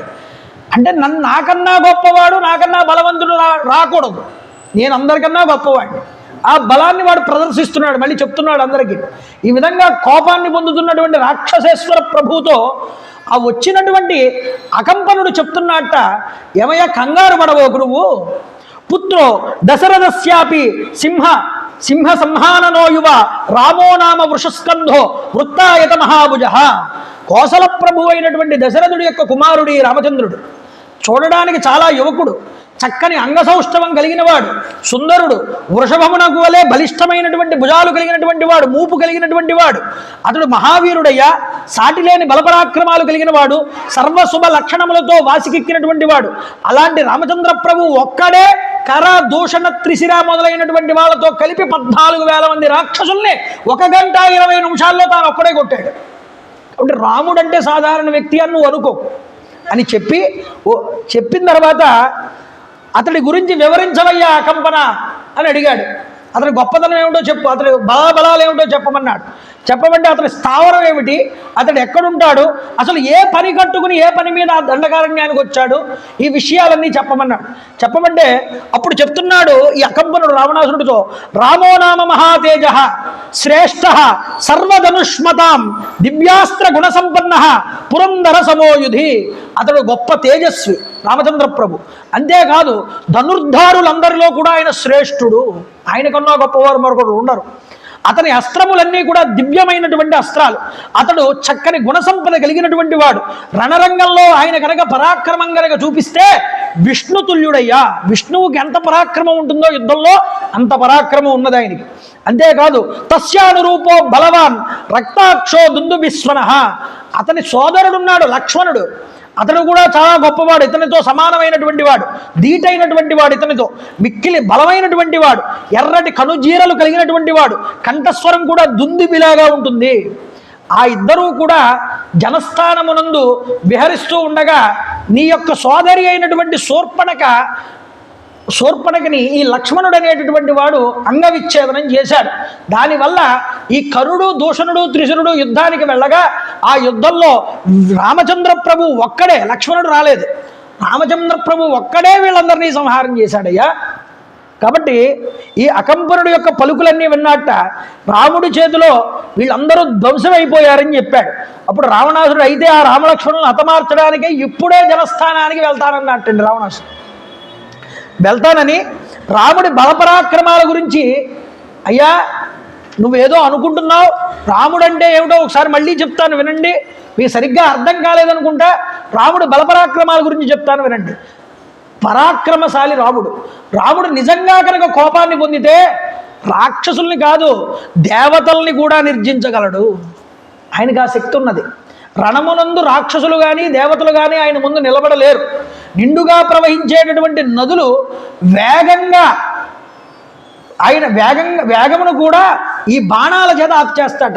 నదుల యొక్క వేగాన్ని కూడా ఆపు చేయగలట ఆయన బాణాల చేత. అంతేకాదండి, అశ్విన్యాది నక్షత్రములతో కూడినటువంటి ఆదిత్యాది నవగ్రహాలని కూడా ఇక్కడ నిలబడి బాణాలతో కొట్టి కూల్చివేయగలడు కిందకి. అంతటి శక్తివంతుడు రాముడు. అయ్యా, సముద్రాన్ని ఇంకింప చేయగలడు రాముడు. అయ్యా, ఇవన్నీ అర్థం చేసుకోండి. చెలియల కట్టల్ని ఛేదించి, సముద్రం యొక్క చెలియల కట్టల్ని, సమస్త లోకాల్ని ముంచివేయించగలడు ఆయన. పురుషోత్తముడు, మహాయశస్వి రాముడు. సంకల్ప మాత్రం చేత సమస్త లోకాల యందలి ప్రాణుల్ని కూడా లయం చేయగలిగేటటువంటి రుద్రస్వరూపమయ్యా రాముడంటే అని చెప్పాడు. అంతేకాదు చెప్తూ అంటున్నాడు, అయ్యా, పాపాత్ములు అనేటటువంటి వాళ్ళు ఎప్పటికీ కూడా స్వర్గానికి ఎలా చేరలేరో మనం ఎప్పుడూ కూడా రాముణ్ణి నిర్జించలేం. అంటే మనందరం పాపాత్ములని ఒప్పుకున్నట్టు లెక్క వాళ్ళు. కాబట్టి మనం ఆయన్ని జయించలేం. దేవాసురులు సైతం అతను వధింపలేరు. ఇది నా విశ్వాసం, ఎందుకంటే కళ్ళతో చూశాను కాబట్టి ఆయన్ని వధించడానికి ఈ ఉపాయం డైరెక్ట్గా వెళ్ళి మనం కొడితే ఉపాయం అవ్వదు. మనం వేరే ఉపాయాన్ని ఆలోచించాలన్నాడు. ఎందుకంటే అయం తస్య వదోపాయ తం మమైకా మనఃశృణు భార్యా తస్యోత్తమో లోకే సీతానామ సుమధ్యమ. అతడి భార్య అయినటువంటి సీత అనేటటువంటి ఒక సుందరి ఉన్నది. ఆవిడ చాలా అందగత్తె. లోకల్లో అంతగా అందం కలిగినటువంటి స్త్రీ మరొకరు ఉన్నారు. ఆవిడ మీద చాలా ప్రేమ ఉన్నది రాముడికి. భార్య, అలాంటి భార్యని రక్షణార్థమై ఆవిడ్ని దగ్గర పెట్టుకున్నాడు. రత్నాభరణాలు ధరించి ఉన్నది. స్త్రీలలో మేలుబందిలా ఉన్నది. దివ్యభామినులు కానీ, గంధర్వ తరుణులు కానీ, అప్సరసులు కానీ, దానవ యువతులు కానీ అందచందాల్లో ఆమె కొనగోటికి కూడా సరిపోరు. ఇక మనుష్యకాంతులతో ఆమెకు సాటి ఎవరుంటారు చెప్పండి. కాబట్టి ఓ ప్రభు, తస్యాపహార భార్యాయాం, ఆయన యొక్క భార్యని అపహరించుకు తీసుకురండి. మీరు అపహరించి కనుక తీసుకువస్తే ఆవిడంటే రాముడికి బహిప్రాణం, ఆవిడంటే ప్రాణతుల్యం. ఆవిడ కనుక లేకపోతే ఢీలా పడిపోతాడు. ఎప్పుడైతే కృంగిపోయాడో ఆ కృంగిపోయి ఉన్నటువంటి సమయంలో మనం దెబ్బ వేయచ్చు. అలా దెబ్బ వేస్తే అప్పుడు లొంగుతాడు రాముడు. కాబట్టి ముందు మీరు ఏమైనా చెయ్యాలి అనుకుంటే ఆయన భార్యను తీసుకురండి. తీసుకొచ్చిన తర్వాత అప్పుడు కృంగదీసి రాముడిని భార్యావియోగం చేత అప్పుడు మనం యుద్ధం చేయొచ్చు రాముడి మీద అని సలహా ఇచ్చాడు. ఎప్పుడైతే ఈ మాటలు విన్నాడో, ఈ మాటలు స్త్రీలను ఎత్తుకురావడం, ఏదైనా వస్తువులు దొంగలించడం, ఇలాంటి మాటలు చాలా ఇష్టం అండి రావణాసుడికి. ఇలాంటి మాటలు చెప్తే వీడు వింటాడని అకంపనుడికి అర్థమైంది. ఎందుకంటే వాడు చాలా కోపంతో ఉన్నాడు. ఎంత కోపంతో ఉన్నాడంటే వాడికి ఇష్టమైనటువంటి జనస్థానం, అందులో ఉన్న రాక్షసులు, వీడి సోదరులు కరదూషణులు వాళ్ళందరూ చనిపోయారు. చనిపోతే ఇలాంటి వార్త తీసుకొచ్చిన వాడిని చంపేస్తాడు నిజానికి చెప్పాలి అంటే. కానీ వాడు మాటలు జాగ్రత్తగా మార్చి రాముణ్ణి పొగుడుతూనే వాడికి ఒక మంచి సలహా ఇచ్చాడు. ఎలాంటిదంటే వాడికి ఇష్టమైన సలహా ఇచ్చాడు. నువ్వు వాళ్ళ భార్యను ఎత్తుకొచ్చే అన్నాడు. అది వాడికి నచ్చింది. నచ్చడంతో ఏమైంది అంటే, అయ్యా నన్ను దయ చూడండి అన్నాడు. ఇన్ని మాటలు చెప్పిన తర్వాత నన్ను ఏం చెయ్యొద్దంటే నిన్ను వదిలిపెట్టేస్తున్నాను పో అన్నాడు. అంటే ప్రభువు యొక్క కోపానికి గురైపోయి ఎక్కడ చచ్చిపోతాను అనేటటువంటి భయం చేత అకంపనుడు వాడికి తోచినటువంటి వాడికి ఇష్టమైనటువంటి, ప్రభువుకి ఇష్టమైనటువంటి సలహా ఇచ్చాడు. ఈ పాట వాడికి నచ్చడంతో ఏం చేశాడు, ఆలస్యం చేయకుండా వెంటనే విమానం వేసుకుని ఆకాశంలో రథం ఎక్కి వెంటనే ముందు లంక దాటి సముద్రం దాటి అవతలకు వచ్చాడు. రాగానే అక్కడ మారీచుడి యొక్క ఆశ్రమం కనిపించింది. ఆ ఆశ్రమంలోకి వచ్చాడు. వచ్చి మారీచుడి దగ్గరకు వచ్చాడు. అయితే మారీచుడి దగ్గరికి వచ్చి, ఏమయ్యా ఏమిటి మీరు ఇలా వచ్చారేమిటి, చాలా రోజులైంది మిమ్మల్ని చూసాను, కూర్చోబెట్టి అర్ఘ్యబాధ్యాదులన్నీ కూడా ఇచ్చేటండి. అర్ఘ్యబాధ్యాదులన్నీ ఇచ్చిన తర్వాత మీరు ఇప్పుడు ఏ పని మీద నా దగ్గరకు వచ్చారు అని అడిగాడు మారీచుడు. అడిగితే ఆయన అంటున్నాడు, కశ్చిత్ సుకుశలం రాజన్ లోకాయాం రాక్షసేశ్వర అశంకేనాథ జనేత్వం యతస్తూర్ణం ఇహాగత. నీవు ఇంత హడావిడిగా నా దగ్గరికి రావడానికి గల కారణం ఏమిటి? ఏదో పెద్ద కారణం లేకుండా నువ్వు నా దగ్గరికి రావు, ఏమిటో కారణం చెప్పమన్నాడు. చెప్పమంటే వెంటనే ఆయన అంటున్నాడు, అరక్షోమే హతస్తాత రామేణ అక్లిష్టకర్మణ జనస్థానం అవధ్యం తత్ సర్వం యది నిపాతితం. ఏమయ్యా, దండకారణ్యంలో నాకు ప్రతినిధిగా పరిపాలిస్తున్నటువంటి కరుడు, అతని సహాయకులు, వీళ్ళందరినీ రాముడు అనేటటువంటి ఒక మానవుడు హతమార్చాట. ఈ విషయం నా దాకా వచ్చింది. జనస్థానంలో కలిగినటువంటి ఈ అజేయులైనటువంటి రాక్షస యోధులందరూ కూడా యుద్ధంలో రాముడి చేతిలో మడిసిపోయారు. అందువల్ల దీనికి ప్రతిగా నేను అతడి భార్యని ఎత్తుకొచ్చి రావాలని అనుకుంటున్నాను అన్నాడు. ఇక్కడ దాకా బాగానే చెప్తాడు. ఎప్పుడైతే ఎత్తుకు రావాలని అనుకుంటున్నాను అన్నాడో మారీచుడు మాట్లాడుతున్నట్టండి. ఇంకా మాట కూడా పూర్తిగా అవ్వలేదు. రావణాసుడు చెప్పింది, ఆఖ్యాతకేన సీతాస మిత్రరూపేణ శత్రున రాక్షసేంద్ర వచశ్రుత్వ మారీచో వాక్యం అబ్రవీత్. ఒరే రాక్షసేశ్వర, సీతని గూర్చిన సమాచారం ముందు అసలు నీకు చెప్పిన వాడు ఎవడో నాకు చెప్పాను. నిజానికి సీతని ఎత్తుకురా అని నీకు చెప్పాడు అన్నాడు అంటే వాడు నీ చావును కోరుకున్నవాడు కింద లెక్క అన్నాడు. వాడెవడో నిన్ను చాలా రాంగ్ డైరెక్షన్లోకి తీసుకెళ్తున్నాడు. నువ్వు అర్థం చేసుకో మాట. కంగారు పడకు. రావణానికి కంగారు చాలా ఎక్కువ. ఈ కంగారు కట్టుబెట్టు. ఎందుకంటే వాస్తవంగా వాడు నీతో మిత్రత్వంగా కనిపిస్తున్నటువంటి శత్రువు అయ్యా. సీతను ఎత్తుకురా అని నీకు సలహా ఇచ్చాడు అంటే వాడు నీకు శత్రువుతో సమానం. కాబట్టి ఓ పని చేయి, నీచే గౌరవాధారాలు పొంది కూడా నీకు కీడు తొలబెట్టాలని అనుకుంటున్నాడు అతను. ఇంతకీ సీతాదేవిని లంకకిని తీసుకురమ్ము అని సూచించిన వాడు ఎవడో ముందు నాకు వాడి పేరు చెప్పన్నట్టు. ఎందుకంటే విషసర్పం నోటి యందు ఉన్న కోరల్ని చేతితో పట్టుకుని పీకించడానికి ప్రయత్నం చేస్తున్నాడు నీ చేత వాడు. ఎందుకంటే విషసర్పం ఎవరు? రామచంద్రప్రభు. అతనితో వ్యవహారం అంటే మామూలు విషయం కాదయ్యా. సీతాపహరణం అనేటటువంటి కార్యం అనేటటువంటి నెపంతో నిన్ను ఈ యొక్క త్రోవ పట్టించినటువంటి వాడు ఎవడో ముందు నాకు చెప్పు. రాముడు సింహం వంటివాడు. రాముడు మదించినటువంటి ఏనుగు వంటివాడు. అతడితో పోరాడడం సామాన్యమైనటువంటి విషయం కాదు. ఏనుగులో ఉన్నటువంటి బలం, సింహంలో ఉన్నటువంటి పరాక్రమం ఈ రెండు రాముల్లో ఉన్నాయి. బలం ఎక్కువగా ఉంటుందండి ఏనుగుకి. సింహానికి అంత బలం ఉండదు. కానీ సింహం ఏనుగును లొంగదీయగలదు. ఎందుకో? దేనివల్ల? పరాక్రమం వల్ల. పరాక్రమం వేరు, బలం వేరు. సింహం కన్నా బలం ఉన్నా అది లొంగిపోతుంది మనిషికి కూడా ఏనుగు, పరాక్రమం లేకపోవడం వల్ల. కానీ సింహానికి పరాక్రమం ఉంటుంది. సింహంలో ఉన్న పరాక్రమం, ఏనుగులో ఉన్న బలం రెండు రాముడికి ఉన్నాయన్నాడు. కాబట్టి రాముడు చొరరాని ఘోర పాతాళ బిలం ఎలాంటిదో అలాంటి వాడు. అందులోకి వెళ్తే ఇంకా లోపలికి వెళ్ళడమే తప్ప బయటికి రావడం ఉండదు. రాముడితో యుద్ధం చేస్తే చచ్చిపోవడమే తప్ప బ్రతకడం అనేటటువంటిది ఉండదు. ఇది గుర్తుపెట్టుకో. రావణ, నా మాట విను. మంచి మాటలు చెప్తే నీకు ఎక్కకపోవచ్చు, కానీ ఈ ఒక్కసారికి నా మాట వినమన్నాడు. కాబట్టి అనుగ్రహించు, దయచేసి శాంతించు, నన్ను అనుగ్రహించు. తిన్నగా లంకకి వెళ్ళు. నువ్వు నీ భార్యతో హాయిగా ఉండు. రాముడు తన భార్యతో హాయిగా ఉంటాడు. ఇలా ఉంటే లోకమంతా హాయిగా ఉంటుంది. ఎందుకు చెప్తున్నానో అర్థం చేసుకో అన్నాడు. సర్లే, ఎందుకులే ఇంత భయం, ఇంత బలవంతుడు అంటున్నాడు కదా. రావణాసురుడు వెంటనే వెళ్ళిపోడండి. శత్రువు బలాబలాలను తెలుసుకుంటాడు. అందువల్ల ముందు ఏమని చేశాడంటే మారీచుడి దగ్గరికి వచ్చాడు. కానీ అనర్థం అంతా ఎక్కడొస్తుందో చెప్పనండి. ఈ యొక్క ఇంటిలో ఆడవాళ్ళు చెప్పేటటువంటి రెచ్చగొట్టే మాటలు ఉంటాయే, పురుషుడిని ఒక్కొక్కసారి మామూలు స్థితి నుంచి వేరే స్థితికి తీసుకువెళ్తాయి. రెచ్చగొడతారు కొన్ని సందర్భాల్లో కొంతమంది స్త్రీలు పురుషుల్ని. నువ్వు ఈ మాత్రం కూడా చేయలేవా అంటే పాపం ఆడు నిజంగా శాంత స్వభావుడే. ఆ మాట అనేటప్పటికి నిజంగా ఏమో ఇలా చెయ్యాలేమో అనుకుంటా. ఈ విధంగా సైలెంట్గా ఇంటికి వచ్చేసాడు రావణాసురుడు. ఈ లోపు అక్కడికి చెల్లెలైనటువంటి శూర్పణఖ వచ్చింది. వస్తూనే ఏమంటోంది? తలంటుతోంది రావణాసురుడికి. ఏమంటుందో చూడండి ఇక్కడ. సా దృష్ట్వకర్మ రామస్యాకృతమన్యై సుదుష్కరం జగామ పరమోద్విగ్న లంకాం రావణపాలితాం. పుష్పకము అనేటటువంటి సభలో కూర్చునున్నాడు రావణాసురుడు.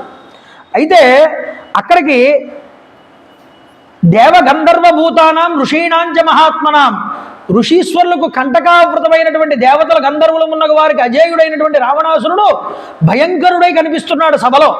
ఎలా ఉన్నాడు ఈ రావణాసురుడు? 10 తలలతో 20 చేతులతో ఉన్నట్టు సభలో ఆ రోజు. వీడి శరీరం మీద చూడండి, దేవతలతో యుద్ధం చేసినప్పుడు వాళ్ళ విష్ణు చక్రంతో విష్ణువు కొట్టిన దెబ్బ, వజ్రాయుధంతో దేవేంద్రుడు కొట్టిన దెబ్బలు ఇవన్నీ శరీరం మీద కనిపిస్తున్నాయి. వాటికి కళ్ళు ఎర్రబడి ఉన్నాయి. పర్వతంలాగా ఉన్నాడు కూర్చుని. ఇలాంటి వాడిని చూపిస్తున్నాడు వాల్మీకి మహర్షి, ఇంట్రడ్యూస్ చేస్తున్నాడు రామాయణంలో.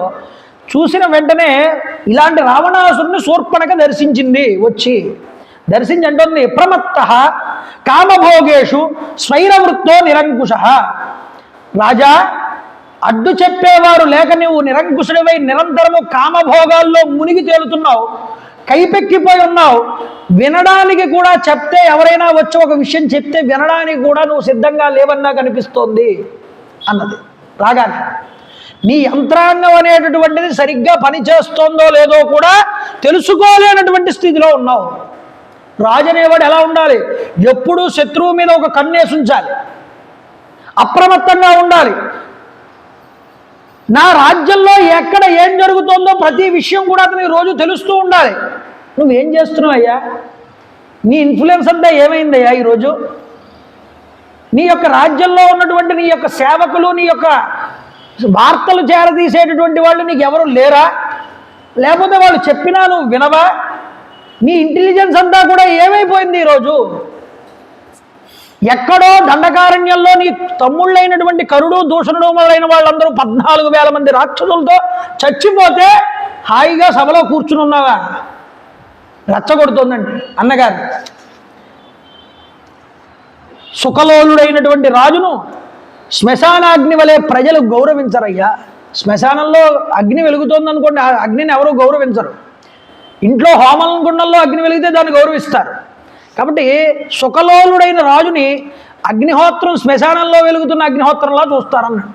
ఉదాహరణ చూడండి, గూఢాచారులను నియమించినటువంటి వాడు, స్త్రీలోలుడై ఉన్నటువంటి వాడు, మంత్రుల్ని పట్టించుకోనటువంటి వాడైనటువంటి రాజు ఏనుగు బురదతో నిండినటువంటి నదీ తీరంలో ఎలా అయితే విడిచిపెడతాయో ఆ నదీ తీరాలని ప్రజలు రాజును అలా విడిచిపెట్టేస్తారు.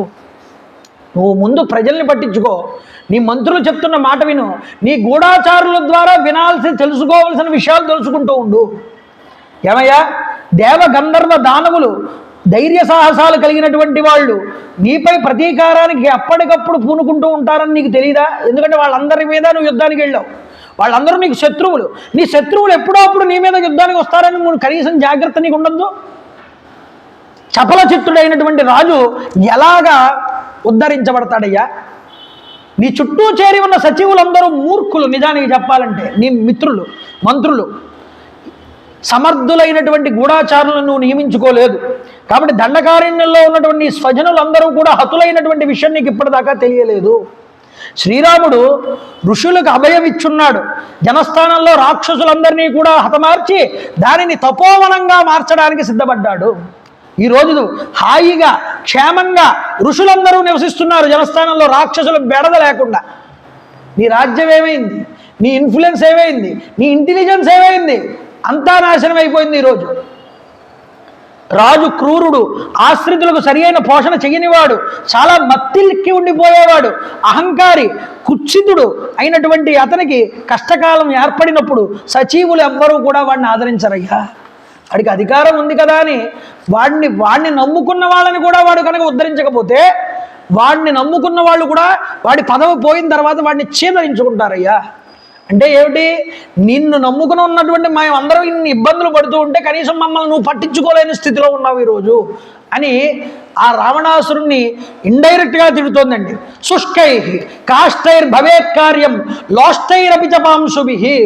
లోకంలో ఒక్కొక్కప్పుడు ఎండిపోయిన కట్టె పుల్ల ఉపయోగపడుతుంది మానవుడికి ఏదో రకంగా. కానీ పదవీ భ్రష్టుడైనటువంటి రాజుంటాడే వాడు దేనికి ఉపయోగపడడు అని చెప్పి, అధికారంలో ఉన్నప్పుడు ప్రజల మన్ననలు పొందలేనటువంటి వాడు, ప్రజల యొక్క హితాన్ని చూడలేనటువంటి వాడు రాజు ఎవడైనా సరే. అధికారం ఉన్నంత వరకు బాగానే ఉంటుంది, వాడి అధికారంలో ఉన్నది. పడిపోయిన తర్వాత వాడిని కుక్క కూడా పట్టించుకోదయ్యా. అందువల్ల వాడు దేనికి ఉపయోగపడ్డవాడు అని చూపిస్తోంది చెప్పి. కాబట్టి కరుడు ఇక్కడ కట్టుకొనినటువంటి వస్త్రాలు, నలిగిపోయినటువంటి పూలమాలలు, రాజ్యభ్రష్టుడైనటువంటి రాజు, వీళ్ళ ముగ్గురు సమానమే. దుస్తులు చిరిగిపోతే వాటిని పక్కన వాడేస్తాం, పువ్వులు వాడిలిపోయితే వాటిని వాడరు, పక్కన వాడేస్తారు. పదవీ భ్రష్టుడైన రాజు కూడా అంతేనయ్యా చెప్పింది. అంతేకాదు జాగరూకుడివై ఉండాలి, పరిపాలన విషయంలో ఆరితేరిన వాడివై ఉండాలి, జితేంద్రుడివై ఉండాలి. రావణ జనస్థానం నందు అసంఖ్యాకమైన రాక్షస యోధులు రణరంగంలో ఘోర మరణం పాలైన విషయం చారుల ద్వారా నువ్వు ఈ కాలంలోనే ఇప్పటికే తెలుసుకుని ఉండాలి. కానీ నువ్వు ఇంత ప్రజ్ఞాహీనుడు అని నేను అనుకోలేదు. నువ్వు ఇంతటిగా ఉపేక్షిస్తున్నావంటే ఇంకా నీకన్నా దౌర్భాగ్యుడు మరొకడు లేడు అని తిట్టిందండి. ముక్కు ఎండిపోయింది, ముక్కు కోసేసాడుగా, ఎండిపోయింది, రక్తం అంతా కూడా ఇలా చారల కింద ఉంది, చెవుల నుంచి ఇలా రక్తం చారలు కట్టేసి ఉంది మొత్తం శరీరం అంతా. దాన్ని ఎవడా రాముడు అన్నాడు లేచి నిలబడి. కోపం వచ్చింది రావణాసుడికి. ఎంతటి వీరుడు, అతడి రూపురేఖలు ఎలా ఉంటాయి? కశ్చ రామ కథం వీర్య, కిం రూప, కిం పరాక్రమ, అతడి పరాక్రమం ఏమిటి, కిమర్థం దండకారణ్యం ప్రవిష్ట సుధురాసదం, అతడి బలపరాక్రమాలు ఏమిటి, చోరరానటువంటి దండకారణ్యంలో అతడు ఎందుకు ప్రవేశించాడు, కరదూషణ త్రిశిరులను వేల కొలదిగా రాక్షస యోధులను యుద్ధమునందు హతమార్చగలిగిన ఈ రాముడు ఆయుధాలు ఏమిటి, అతడు ఎంత గొప్పవాడు, అతడు నీ ముక్కు చెవులను ఎందుకు కత్తిరించాడు అది కూడా నాకు చెప్పన్నాడు. ఎందుకంటే ముక్కు తెగిపోయింది అప్పటికే చూశాడు. అవన్నీ వివరంగా చెప్పమన్నాడు. అప్పుడు చెప్తూ ఉంటుంది చూడండి, దీర్ఘబాహు విశాలాక్ష చీర కృష్ణాజినధర కందర్ప సమరూపశ్చ రామో దశరథాత్మజ. ఇక్కడ కూడా రాముడు అన్నాన్ని విడిచిపెట్టలేదు. ఆ మనసులో మోహన రూపం తిరుగుతోంది ఈ శూర్పణఖకి. రాముడు దశరథుడి యొక్క కుమారుడయ్యా, అతడు ఆజానుబాహు విశాలమైనటువంటి కన్నులు కలిగిన వాడు, నారచీరలు జింక చర్మాన్ని ధరించేటటువంటి వాడు, మన్మధుడి కంటే అందగాడు. ఎలాంటి మాట వాడిందో చూసారా, మన్మధుడి కంటే అందగాడు. అంతేకాదు మహాపరాక్రమవంతుడు. శ్రీరాముడు యుద్ధరంగంలో అమ్ముల పొది నుండి భయంకరమైనటువంటి బాణాలు ఎప్పుడు తీశాడో, ఎప్పుడు సంధించాడో, ఎప్పుడు విడిచిపెట్టాడో నేను నా కళ్ళతో చూడలేదు అంది. అంటే యుద్ధం ఎలా చేశాడో కూడా నాకు కనిపించలేదు. రాముడు అంత వేగంగా చేశాడు. శరవృష్టి కురిపించాడు సైన్యం మీద. 3 గడియల్లో మొత్తం సైన్యాన్నంతటినీ కూడా సంహారం చేశాడు. అది రాముడి శక్తి. అలాంటి మహాత్ముడి చేతిలో నేను అవమాన పాలయ్యాను. ధర్మాత్ముడైనటువంటి ఆ యొక్క రాముడు స్త్రీని కాబట్టి స్త్రీని చంపకూడదనేటటువంటి దయతో ధర్మంతో నన్ను విడిచిపెట్టాడు తప్ప నాకపోతే నన్ను కూడా చంపేసేవాడే అని చెప్పింది. కాబట్టి నన్ను విడిచిపెట్టాడు. నేను ఎట్టకేలకు చావు తప్పి ఎలాగో ప్రాణాలు చేజిక్కించుకుని నీ దగ్గరకు వచ్చానన్నది. కాబట్టి అతని పక్కన మహావీరుడు, అతని తమ్ముడు లక్ష్మణుడు ఉంటాడు. అతను సకల సద్గుణ సంపన్నుడు, అన్నతో సమానమైనటువంటి వాడు. ఈ రాముడి యొక్క ప్రేమాభిమానాలు కలిగినటువంటి వాడు, భక్తి విశ్వాసాలు కలిగినటువంటి వాడు. శ్రీరాముడికి చెప్పాలి అంటే బహిప్రాణం ఈ లక్ష్మణుడు. అయ్యా, ఇక రాముడి యొక్క ధర్మపత్ని ఉన్నది. రామస్యతు విశాలాక్షి పూర్ణేందు సదృశానన ధర్మపత్ని ప్రియా భర్తు నిత్యం ప్రియహితేరత.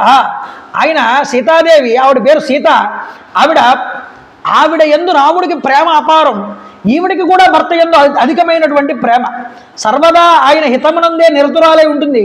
ఆవిడ కళ్ళు విశాలమైనటువంటివి, ముఖం నిండు చంద్రుని వంటి ముఖం ఆహ్లాదకరంగా ఉంటుంది. ఇక ఆవిడ కేశ సౌందర్యం గురించి చెప్పాలంటే అపురూపము. ఆవిడ పట్టుబట్టలు ధరించి నగలు ధరించి ఉన్నది. నిజానికి ఒక మాట చెప్పనా రావణాసురుడి వీక్ పాయింట్ ఏమిటో దీనికి కూడా తెలుసండి. చెప్తోంది, తప్త కాంచన వర్ణాభ రక్త తుంగనకీ శుభ సీతా నామ వరోరోహ వైదేహి తను మధ్యమ నైవ దేవి న గంధర్వి న యక్షి నచ కిన్నరి నైవం రూపా మయా నారి దృష్ట్వా పూర్వా మహీతలే. ఆవిడ యొక్క అందం ఇంత అని చెప్పడానికి వీల్లేదు. మేలిమి బంగారపు ఛాయతో ఉంటుంది ఆవిడ. ఎర్రటి నకములు కలిగినటువంటిది, గోళ్ళు, నాజూకైనటువంటి నడుము కలిగినటువంటిది. అంతటి అందగత్తె నేను గంధర్వుల్లో కానీ, యక్షుల్లో కానీ, దేవతల్లో కానీ, కిన్నెరుల్లో కానీ ఇప్పటిదాకా అంత అందగత్తెని నేను చూడలేదు. అసలు భూమి మీద అలాంటి అందగత్తె లేదు. రాముడి దగ్గరే ఉందండి. ఇంత వికారమైన స్త్రీని ఎక్కడా చూడలేదన్నటువంటి శూర్పణఖ అన్నగారు ఏ మాటలు చెప్తే వివసుడవుతాడో దానికి తెలుసు సీత ఎంతగంతతో. కానీ అన్నగారిని ఎలా వశపరుచుకోవాలో తెలుసు దానికి. అందువల్ల ఏం చేస్తోంది, దాని యొక్క కక్ష సాధించుకోవడం కోసం అవతల వాళ్ళ మీద నింద వేసి అవతల వాళ్ళని ఏదో విధంగా హతమార్పించడానికి అన్నగారి దగ్గర లేనిపోని చాడీలన్నీ వాళ్ళ గురించి చెప్పి ఈరోజు చేస్తున్న పనిని ఏమంటారంటే చుప్పనాతితనము అంటారు దీన్ని. అందువల్ల దానికి చుప్పనాతి శూర్పణఖ అని పేరు వచ్చింది. కాబట్టి యస్య సీత భవేద్ భార్య యం చ హృష్ట పరిష్వజేత్ అతిజీవత్ స సర్వేషు లోకేష్వపి పురందరాత్. నిజానికి ఆవిడ్ని వివాహం చేసుకున్నవాడే రాజు. అలాంటి భార్య కనుక ఉంటే, ఆ సీతని కనుక భార్యగా కనుక పొందితే వాడికి లక్ష్మి వరిస్తుంది అని చెప్పిందండి. అంటే ఏమిటి, ఇండైరెక్ట్గా ఆవిడ లక్ష్మీ స్వరూపం అని చెప్పడం. అర్థమవుతుందా? కాబట్టి అలాంటి వాడికి సకల లక్ష్మి కూడా వరిస్తుంది, వాడి భాగ్యమే భాగ్యం. అలాంటి పురుషుడు అన్ని లోకాల్లో కూడా సర్వశ్రేష్ఠుడై ఇంద్రుడిలాగా ఖ్యాతికెక్కుతాడు. ఓ రావణ, ఆ సుందరిని నీకు భార్యగా చేద్దామని నేను అనుకుని ఆ సుందరిని తీసుకొద్దామని ప్రయత్నం చేస్తే రాముడు నన్ను అడ్డగించాడు, లక్ష్మణుడు నా ముక్కు చెవులు కోశాడు. అందుకే అండి, అంటే దాని పనవడం కోసం ఎలాంటిగా మాట మార్చిందో చూడండి. ఇది నీ కోసం ఆరాటపడ్డాను నేను, ఆవిడని తీసుకొచ్చి ఎలాగైనా నీకు ఇచ్చి వివాహం చేయాలనుకున్నాను, కానీ నేను చేయలేకపోయాను. నా ముక్కు చెవులు కత్తిరించేశారు. అయినా నాకు పర్వాలేదన్నయ్య, అయినా నాకు కావాల్సిన కోరిక ఏమిటి అంటే ఆ సీత నీకు భార్య అవ్వాలి. నా జీవితంలో నేను లాస్ట్ నా చివరి కోరిక ఏదైనా ఉందంటే అది అదే. నువ్వు అది నాకు నెరవేరుస్తావా, నెరవేర్చవా? వీడు చాలా ఆనందపడ్డాడు. ఫోన్లే, నాకు మంచి సంబంధం చూసింది నా చెల్లి. అంటే మృత్యుదేవతతో పరిణయం అంటారు దీన్ని. ఆఖరికి తన చెల్లే తీసుకొచ్చింది ఈ సంబంధం, కాబట్టి మృత్యుదేవతా పరిణయం అన్నారు దీన్ని. కాబట్టి మృత్యుదేవతా పరిణయంతో వీడు ఆనందపడ్డాడు. ఆనందపడి వెంటనే అంటున్నాడు, రావణ, ఈ సూచనలు నీకు నచ్చితే కనుక ఎట్టి సందేహాలు పెట్టుకోకుండా నేను చెప్పినట్లు వెంటనే నీ బలపరాక్రమాలన్నీ ఉపయోగించి ఆ సీతను ఎత్తుకునిరా అని చెప్పింది. వీడికి ఆనందం అనిపించింది. వెంటనే వీడు మళ్ళీ పుష్పక విమానం ఎక్కాడు. ఎక్కి సముద్ర తీరం గుండా వెళ్ళాడు. వెళ్తూ వెళ్తూ సముద్రాన్ని దాటుతున్నాడు. సముద్రాన్ని దాటుతుంటే అవతల తీరం, సముద్ర తీరం నుంచి భారతదేశంలోకి వస్తున్నాడు. వస్తూ ఉంటే వీడికి ఎన్నో వనాలు, సరస్సులు, అరణ్యాలు అన్నీ కనిపించాయి. ఒక పెద్ద మర్రి చెట్టు కనిపించింది. ఆ మర్రి చెట్టును దాటుకుని వచ్చాడు. దాటుకుని వస్తే ఒక ఆశ్రమం కనిపించింది. ఆ ఆశ్రమం దగ్గర ఈ యొక్క రథం ల్యాండ్ అయిందండి. లోపలికి వస్తే ఎలా ఉన్నట్ట మారీచుడు వస్త్రాలు కట్టుకున్నాడు. ఎలాంటి వస్త్రాలు? మునిలు కట్టుకునేటటువంటి నార వస్త్రాలు కట్టుకున్నట్టు. వాడు రాక్షసుడి గుణాలన్నీ పోయాయి వాళ్ళు. అయ్యా, ఇప్పుడే వెళ్ళారు కదా, మళ్ళీ వచ్చారేమిటి రావణ? ఏమిటి, ఏ పని మీద వచ్చారు మళ్ళీ నా దగ్గరికి అని అడిగాడు. మారీచుడు ఇలా అడగగానే అంటున్నాడు, మారీచ శ్రూయతాం తాత వచనం మమ భాషత ఆర్తోస్మి మమ చార్తస్య భవామ్హి పరమాగతి. నేను చెప్పేటటువంటి మాటలు జాగ్రత్తగా వినవయ్యా మారీచ. ఆపదల్లో నేను చాలా ఆపదల్లో చిక్కుకుని ఉన్నాను. ఇప్పుడు నువ్వే దిక్కు అన్నట్ట. అంటే అవతలవాడి చేత ఎలా పని చేయించుకోవాలో రావణాసుడికి బాగా తెలుసండి. ముందు సామంగా మాట్లాడతాడు, లేకపోతే భేదాన్ని ఉపయోగిస్తాడు, లేదా ధనం పెట్టి కొంటాడు. అది కూడా కుదరకపోతే అప్పుడు దండంలోకి వెళ్తాడు. ఇప్పుడు ఈడేమంటున్నాడంటే, ఇక్కడ నీతో నాకు చాలా అవసరం ఉన్నది, నువ్వే నన్ను ఇప్పుడు ఈ ఆపదలో నుంచి గట్టెక్కించగలిగిన వాడివి.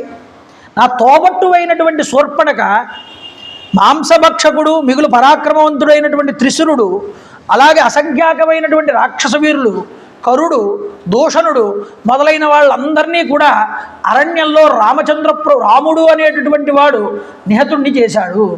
అందువల్ల రాముడితో యుద్ధం చేసి వీళ్ళందరూ చనిపోయారు. కాబట్టి రాముడు తన ధనుర్బాణాలకి పని చెప్పాడు. పరుషవాక్యాలన్నీ కూడా మాట్లాడి నా చెల్లెలి ముక్కు చెవులు కోయించాడు. నిజానికి రాముడు క్రుద్ధుడైనటువంటి తండ్రి చేత వెడలగొట్టబడి భార్యాసహితుడై వనాలకి వచ్చాడయ్యా. తండ్రి చేత చాలా కోపగించబడి వచ్చాడు అరణ్యాలకి. వీడి వెర్షంలో చెప్తున్నాడు మారీచుడికి. దశరథుడు పంపించాడా, ఈయన వచ్చాడా నా తండ్రి మాట నిలబెట్టడానికి? కానీ వాడు అవతలవాడిని తప్పు పట్టించి, అవతలవాడిదే తప్పు నాది తప్పు కాదని చూపించి వీడి చేత పనిచేయించుకోవడానికి ప్రయత్నం చేస్తున్నాడు. కాబట్టి క్షత్రియాధముడు రాముడు, సకల సైన్యాల్ని హతమార్చినటువంటి వాడు, శీలం లేనటువంటి వాడు, కఠిన హృదయం కలిగినటువంటి వాడు, తీక్ష్ణ స్వభావం కలిగిన వాడు, మూర్ఖుడు, లోభి, ఇంద్రియ నిగ్రహం లేనివాడు, ధర్మాన్ని త్యజించిన వాడు. రావణాసురుడు మాట్లాడిన మాటలు ఇది. మారీచుడు చూస్తున్నాడు, వింటున్నాడు, ఇంకేమీ మాట్లాడలేదు. మళ్ళీ ఈ విషయం మీద వచ్చాడనమాట, అయితే నా దగ్గరికి అనుకుంటున్నాడు మనసులో. కాబట్టి ఎలాంటి వైరం లేకుండా ఉత్తి పుణ్యాన్న నా సోదరుల్ని, నా రాక్షస సైన్యాన్ని సంహారం చేసేశాడు, ఏ కారణం లేకుండా. చూడండి, బలవంతంగా జనస్థానం నుండి సీతని నేను ఎత్తుకుని రావాలని అనుకుంటున్నాను. ఆ రాముడిని నేను నిహతుని చేయాలి అంటే ముందు అతని భార్యని ఎత్తుకు రావాలని అనుకుంటున్నాను. కాబట్టి నాకు కుడి భుజం వంటి వాడివి కాబట్టి నీకు ముందుగా ఈ విషయాన్ని చెప్తున్నాను. నువ్వు అండగా నా పక్కన కనుక ఉంటే కుంభకర్ణుడు మొదలైన సోదరులు కూడా అక్కర్లేదు, మన ఇద్దరం కలిసి ఎన్నిసార్లు దేవేంద్రుడి మీద కూడా యుద్ధానికి వెళ్ళాం. గుర్తు తెచ్చుకో ఒకసారి. నీ మాయలు అలాంటివి మారీచ. నువ్వు ఒక్కడి ఉంటే చాలు నా పక్కన, నేను రాముడి భార్యని ఎత్తుకొచ్చేస్తానన్నాడు.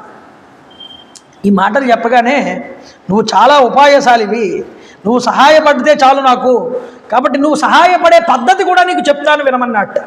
ఏమిటి అంటే, నువ్వు తెల్లటి చుక్కలు కలిగినటువంటి ఒక చిత్రమైనటువంటి బంగారు లేడి రూపాన్ని పొందితే సౌవర్ణస్తం మృగో భూత్వా చిత్రో రజిత బిందుభి ఆశ్రమే తస్య రామస్య సీతాయా ప్రముఖే చర. ఆ రామచంద్ర ప్రభు యొక్క ఆశ్రమం ముందు హాయిగా అటు ఇటు తిరుగుతూ ఉండు, సీతాదేవి కంటి యందు పడేలాగా తిరుగు. ఇలా పడితే ఏమవుతుందో తెలుసా? సీతాదేవి నిన్ను చూసి ఆశ్చర్యపోయి రాముణ్ణి పిలిచి నాకు ఆ జింక కావాలని అడుగుతుంది. ఇలా అడిగినప్పుడు రాముడు నిన్ను పట్టుకోవడానికి ప్రయత్నం చేస్తాడు. ఇలా ప్రయత్నం చేసినప్పుడు నువ్వు దూరంగా పరిగెత్తుకుని పోయిన తర్వాత రాముడిని చాలా దూరం తీసుకుపోతే అప్పుడు సీతాదేవి ఒక్కతే ఉంటుంది ఇంట్లో. అలా ఉన్నప్పుడు నేను వెళ్ళి సీతని అపహరించుకుని తీసుకొచ్చేస్తాను. ఇంతే, ఇంతకు మించి ఏమీ లేదు. నువ్వు చేయాల్సిన ఉపకారం ఏదైనా ఉందో ఇది చెయ్యాలి. కాబట్టి నువ్వు సిద్ధమేనా అని అడిగాడు. అడిగితే వెంటనే అన్నట్టండి మారీచుడు, నాయన సులభ పురుషారాజన్ సతతం ప్రియవాదిన అప్రియస్యతు పద్యస్య వక్త శ్రోతాచ దుర్లభ. లోకంలో మంచి చెప్పేవాళ్ళు చాలా తక్కువ ఉంటారు రావణ, చెడు చెప్పేవాళ్ళు చాలామంది ఉంటారు. నీకు కావాల్సినంత మంది దొరుకుతారు చెడు చెప్పేవాళ్ళు. మంచి చెప్పేవాడు దొరకడం చాలా కష్టం. ఒకవేళ మంచి చెప్పినా అలాంటి వాడు దొరికినా దాన్ని వినడానికి సిద్ధంగా ఎవడో ఉండడు. ఇది దౌర్భాగ్యం. నీ జీవితంలో నీ పరిస్థితి కూడా ఇలాగే ఉన్నది. నీకు ఇష్టకపు మాటలు మాట్లాడే వాళ్ళందరినీ నీ పక్కన పెట్టుకుంటున్నావు, కానీ నీకు అది కఠినంగా అనిపించినా అది నీ మంచి కోరేటటువంటి మాట అని నీకు ఒక మంచి మాట పక్కన ఉండి చెప్పేవాడు నీకు లేడు. ఇది నీ యొక్క పతనానికి హేతువు అన్నాడు మారీచుడు. అప్పుడు దీనివల్ల నువ్వు పడిపోతావు, ఎప్పటికైనా సమసిపోతావు. ఇది నీకు చాలా ఇబ్బంది పెడుతుంది రేపన్న రోజా. రాముడంటే సాధారణమైన వాడు కాదయ్యా. నేను మంచి మాట చెప్తున్నాను, నువ్వు విన్నావా బాగుపడతావు, లేదంటే నీతో పాటు నువ్వు పాడైపోవడం కాదు, నీ వల్ల నీ యొక్క రాక్షస లోకమంతా కూడా చాలా బాధపడాల్సి వస్తుంది తర్వాత. హెచ్చరించాడండి మారీచుడు. మారీచుడు చాలా గొప్ప రాక్షసుడు, వాడంత రాక్షసుడు మరొకడు లేడు. అలాంటి మారీచుడు కూడా మారిపోయి సాధు జీవనాన్ని గడుపుతూ రావణాసురుడంతటి వాడికి, ఎవరిని లెక్క చేయనటువంటి రావణాసురుడికి కూడా హితబోధ చేసే స్థితికి వచ్చాడు. అంటే వాడి జీవితంలో అంత మార్పు రావడానికి కారణం ఏమిటో వాడి నోటితోనే రేపొద్దున మళ్ళీ రేపు సాయంత్రం ఇంద్రు గారు మీరందరూ కూడా. కాబట్టి రావణాసురుడితో వాడు చెప్పినటువంటి హితయోక్తి ఏమిటి? ఏ విధంగా వెళ్ళి రామచంద్ర ప్రభువుని సీతమ్మ తల్లిని మభ్యపరిచి జింక రూపంగా వెళ్ళి సీతని ఈ విధంగా రావణాసురుడు ఎత్తుకుపోతాడో, రాముడు ఎంత బాధపడతాడో, ఈ సన్నివేశాలన్నింటినీ రేపు సాయంత్రం మళ్ళీ చెప్పుకునేటటువంటి ప్రయత్నం చేద్దాం. కాబట్టి నేను చెప్తాను, మీరందరూ కూడా చెప్పండి. శ్రీరామ జయ రామ జయ జయ రామ, శ్రీరామ జయ రామ జయ జయ రామ, శ్రీరామ జయ రామ జయ జయ రామ, శ్రీరామ జయ రామ జయ జయ రామ, శ్రీరామ జయ రామ సుందర రామ, శ్రీరామ జయ రామ సుందర రామ, శ్రీరామ జయ రామ సుందర రామ, శ్రీరామ జయ రామ సుందర రామ, శ్రీరామ జయ రామ సుందర రామ, శ్రీరామ జయ రామ కోదండ రామ, శ్రీరామ జయ రామ కోదండ రామ, శ్రీరామ జయ రామ కోదండ రామ, రామ్ రామాయ నమః, రామ్ రామాయ నమః, రామ్ రామాయ నమః.